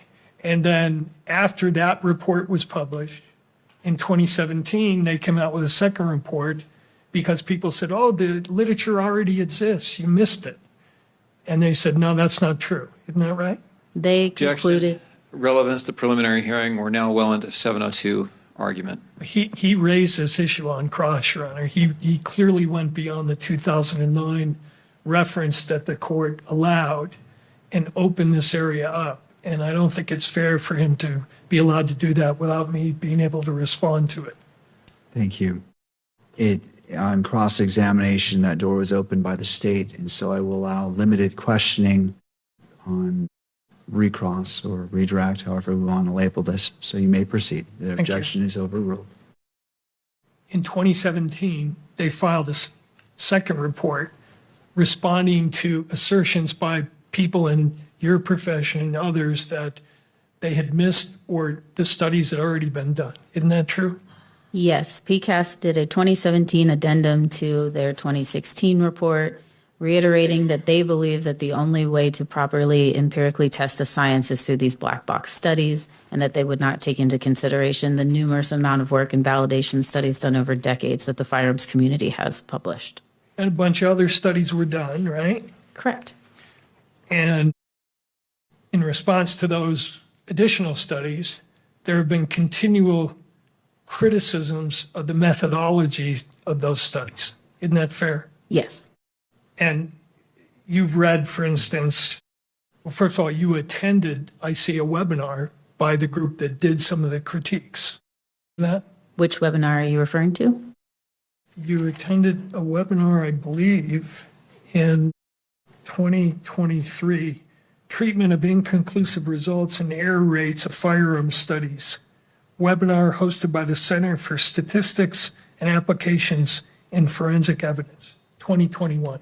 Correct, I did. According to, and that group has published a number of studies right up to 2026. For instance, their study in 2024 called Methodological Problems in Every Black Box Study of Forensic Firearm Comparisons, in which they concluded that the field still was not reliable despite the studies that you reference. Isn't that true? That is the author's opinion, correct? Right. And they're not the only ones. There have been other groups of statisticians who have published articles right up to 2026 saying that the studies that you referenced are unreliable. Yes. That their methodology of those studies is flawed and cannot be relied upon to support the science of toolmark comparison, correct? Yes, there has been studies to say that they believe there is flaws in the black box studies and stuff, but there has also been plenty of research done to say the opposite. And lastly, you mentioned that, or it was brought out that you have training and experience, right? Correct, yes.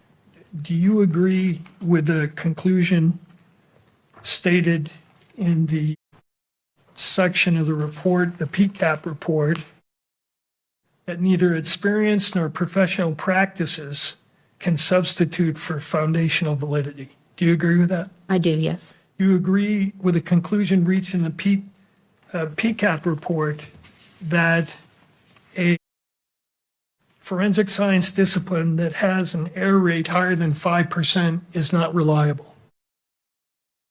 I don't know that I have opinion to that because I think it's a little on the broad side. I don't know what you would consider high as far as the percentage.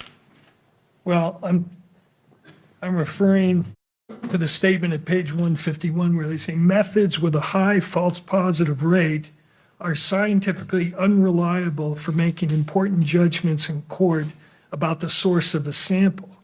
To be considered reliable, the false positive rate should certainly be less than 5%, and it may be appropriate that it be considerably lower depending on the intended application. I would agree with that statement. You would agree with that. And you also lastly reference your knowledge of the study by the AFTE of that proficiency, the one proficiency test which you have taken on bullet comparisons, correct? Correct. And the error rate in that particular study, proficiency test, was 20.4%, correct? Correct. For item 2, 18.2% for item 3, and 18.9% for item 5. I believe those were the results. However, I don't agree that proficiency tests are what are used for validation studies to show foundational validity. So if the error rates are high, then they shouldn't be relied upon to show invalidity, but they should be relied upon to establish that your experience means that your science is valid? Is that what you're saying? Foundational studies are looking at, just as PCAST said, those black box studies, different test design, all of which firearm and toolmark community has conducted. We've looked at cartridge cases, bullet, pristine samples, damaged samples, and dismembered firearms. Proficiency test is looking at the accuracy of an examiner's results, not foundational validity. But you would agree that an error rate of 20% is unacceptable, would establish unreliability, correct? I would agree that those results need to be looked at to see where that error was coming from. Right. Okay, thank you. Thank you. Anything further for this witness? And Mr. McBride, I'm going to limit you because your objection to going outside and going to 702, you open the door, but I've got to close that door to some point. So I will give you a limited number of questions. We need to come to a close. I understand that. Your science has been accepted by courts across the country, correct? Correct, yes. It's routinely admitted in courts across the country, correct? That is correct, yes. Your science has been peer-reviewed and viewed favorably by numerous publications and studies across the country and across the world, correct? Correct, yes. No more questions. May this witness be excused. Thank you, Mr. Burt. Thank you, Mr. McBride. Ma'am, thank you for being here. You are excused. All right, that brings us to a close. Do either party wish the benefit of the record before we adjourn for the night? Give us about 5 minutes, and then I think we can just give us a minute to chat. Yes, you may have that, and we'll stay in court for these 5 minutes just because it would take longer to let everyone go and then come back in. All right, I note the presence of all attorneys. Turning to Ms. Nestor. Thank you, Your Honor. Your Honor, we have just one more witness who would be a fairly short witness, not super long. So I anticipate we will be done tomorrow, probably by lunch, I would think. So maybe if we could plan that we'll be finished. We probably will not need the entire day tomorrow, is my suggestion. All right. Turning to the state, obviously I'm not holding you to your answer today, but just for guidance, does the state anticipate and rebuttal witnesses? Judge, we don't anticipate any rebuttal evidence that needs to be presented to this hearing. So I think the question would be is, are we going to argue the bindover tomorrow? And the state would be prepared to argue bindover tomorrow. All right. Well, I appreciate that. In regards to trying to budget time here, how much time does the state anticipate? Obviously, there's one more witness, so I'm not going to. If it's a short witness, Judge, I don't think it should take us the entire morning. But we would be prepared to argue tomorrow morning at the close of evidence or first thing in the afternoon. And how much time do you anticipate that argument being? Again, a rough estimate. I'm not holding you to the exact number. I'm just trying to see how close are we to the 5 o'clock, because I'm going to ask the defense the same question as well. It wouldn't come close to the 5 o'clock hour, Judge. For just you or for both? For argument, Yes. both of us. Okay. All right. Well, I'll turn it. Thank you, Mr. If we have to argue 2 hours apiece for bindover, there's a problem. All right. Thank you. I would say Mr. that. Brander. Thank you. To the defense, I'm just getting an estimate. I'm not holding you. I'm not going to time you to this, but I'm just trying to see as it relates to 5 o'clock and for argument for bindover tomorrow afternoon. Understood, Your Honor. Our request, the defense request, is that we be allowed to submit briefing. There are some legal issues that we would like to brief for the court prior to the decision on the bindover. We're open to briefing, page limits, time limits, all of that, but we would like that opportunity because there are some legal complexities involved here. All right. And if and I'm going to ask the state, but if the state, well, I'm not going to assume anything. Thank you. So I believe the state is going to object to that, Your Honor. So what I hear you saying is you wish to, well, I don't want to assume. What it seems like you're saying, I want to be clear, is you're waiving oral argument and just doing briefing. So generally, Your Honor, in cases with multiple counts that are pretty complex issues of law, I have asked for briefing and the opportunity for an argument. We can set time limits on that as well prior to bindover. I've done this in multiple other cases before courts in Utah. And that is my preference, to make sure we get the law right. And so how much time, if you're asking for argument, that in addition to briefing, I'm trying to get the total universe of what's in front of me. So I anticipate that I agree with Mr. Grunander that I don't think an argument would take more than a half day. Should take less than that, particularly if we're briefing issues beforehand. So I don't know, 2 hours for argument total. All right. Thank you, Ms. Visser. Turning back to the states, you've heard from the defense. Again, Judge, the state would prefer to argue tomorrow. We think the court has all the evidence before it and could make a bindover decision after oral argument tomorrow. If the court decides that briefing is necessary, I believe the court reporter could have a transcript available as early as Monday of next week on an expedited request. With that said, each side would need 2 weeks to. We're the moving party. We would prepare a motion in support of bindover. There would be a response and then a reply. So we're probably 6 weeks out before we can actually argue before bindover. We would rather not wait 6 weeks to argue bindover. That's why we would like to do it tomorrow. But that's the timeline we're probably looking at, is about 6 weeks and then 2 to 3 hours of argument. So are you requesting to move forward with oral argument tomorrow and in addition to briefing? Or I'm just trying to see the whole universe that's before me. Good question, Judge. If the court wants briefing, I don't believe we would argue tomorrow. We would save that argument until the briefing is finished. All right. Thank you.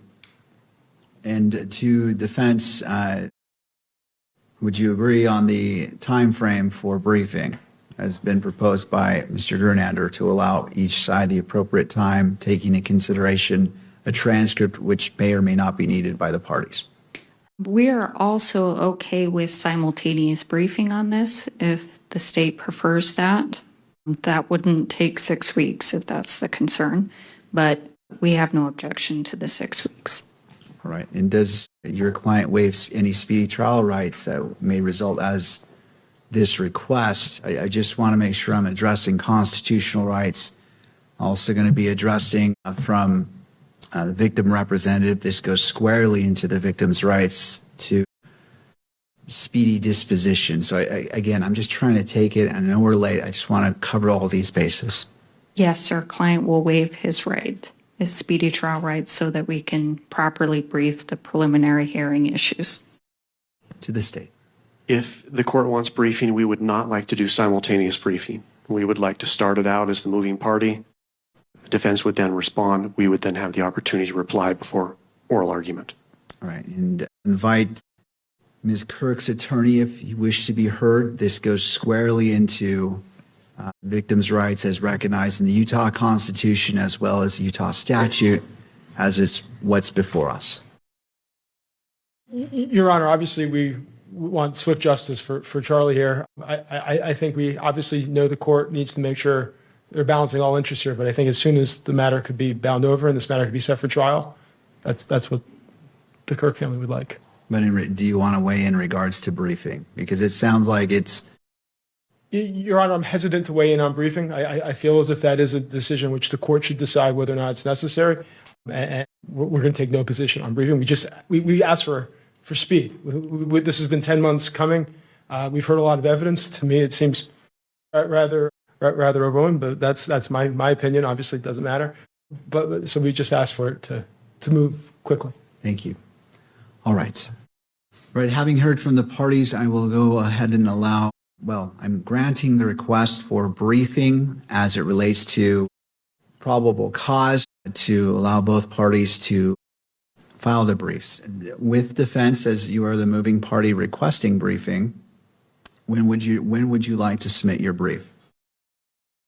Or to the state? Judge, because we have the burden, I believe it's appropriate for us to initiate the briefing. Okay. because we're moving for the bind over, and then we would have an opportunity to reply. And that's, okay, so let's start. Mr. Grunander, when can you have your brief filed? Just a moment, Judge. Thank you. And in going to defense, well, I'll follow up with you as well. Thank you.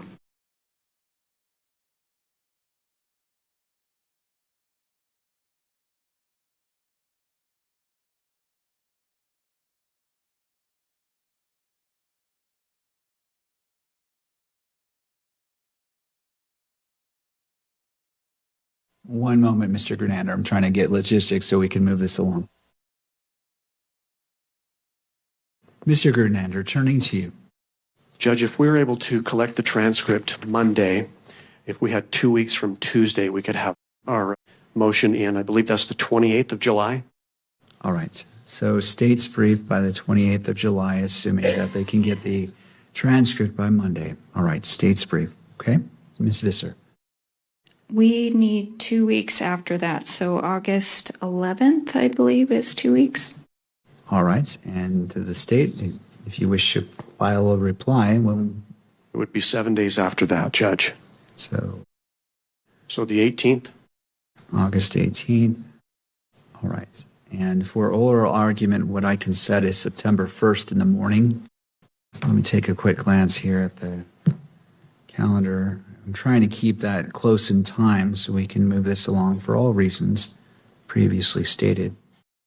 And we can start at 10 a.m. 10 a.m. on September 1st. How does that look for the parties? That works for the state. Your Honor, I'm going to be in trial that week, and I'd really like to be here for this argument. Is there any way we could just do it the next week? Well, the problem is I'm happy to look, but it is getting it would be very tricky. This is a fortunate opening. Got it. All right. Otherwise, We'll take it then. Okay. I appreciate you accommodating the court schedule. September 1st, in person. I see the defense nodding yes. Yes. Yes, please. All right. September 1st at 10 a.m. And it sounds like up to 2 hours per side. And then we can take it from there. Mr. Grunander. Judge, page limits. We spoke as a team, and our preference would be to limit at least the initial briefs on both sides to 30 pages, no longer than 30. Defense stipulates to that? I'd like to counter with 40. Okay. Well, this is not an auction, but any final thoughts? We'll submit it, Judge. And then we would ask for half of whatever Your Honor grants for the final reply. We will set it at 35 pages, and then we will go half of that, which is an odd number, 17. We'll go 17 pages for the reply. Parties agree? I was going to offer to round up to 18, but I that's know. fine. We'll take the 18, Judge. All right, we will go with 18. So 35 pages for the initial filings, 18 response, and September 1st at 10 a.m. Anything further for this evening? Yes, Judge. I believe the Kirk family, there's a ruling that was reserved by the court with respect to publication of an exhibit that probably needs to be addressed. Yes. And now my understanding is what's being requested is the portion that had been altered, which I believe is about 1 minute. Your Honor, I believe it was enhanced in that it was like zooming in and circles that were put on it. We would ask for the entirety of that exhibit to be displayed in court. So I believe it was about 8 minutes, if I'm not mistaken. But don't hold me on the time. All right. Any final input on that? Thank you for reminding me from defense. Any final inputs? All right. What we can do is at the conclusion of defense's presentation of whatever witnesses they're going to do, we can address that. So the concern I heard was that the victim representative wanted to see what the court would consider before bindover decision is made, and that allots for that. So whether it happens right now, which the hour is late, or by right after the conclusion of evidence, that's going to help me well before I consider bindover. So in the interest of justice and balancing that, I don't want to take away time. It sounds like we're going to be okay, but I always want to be cautious. But I will grant that request, and that will be played in open court. And we will watch the totality of, I believe it is State's Exhibit 12.1, which is take 2 minutes. Your Honor, and just to clarify, it will not be televised, correct? It's only for people in the courtroom. That is correct. Because the request was made by the victim representative who is present in court. Right. I will grant that request, and it will be played in the courtroom for all present to see, but not to be broadcast on TV. And we just would like a continuing objection for all the reasons we raised before, Your Honor. Thank you. I appreciate you making that record. I note the standing objection. That objection as it relates to this request is overruled, and that will be played at the conclusion of defense's presentation of evidence and before the state, if they do have a rebuttal witness. Please remind me so that I can address it, and that is taken care of. Thank you to the parties. I'm hesitant to ask this anything further. All right. Nothing See, further no. from the state. All right. Thank you all. I appreciate your hard work today. And that concludes court. We are in recess till 9 o'clock tomorrow morning.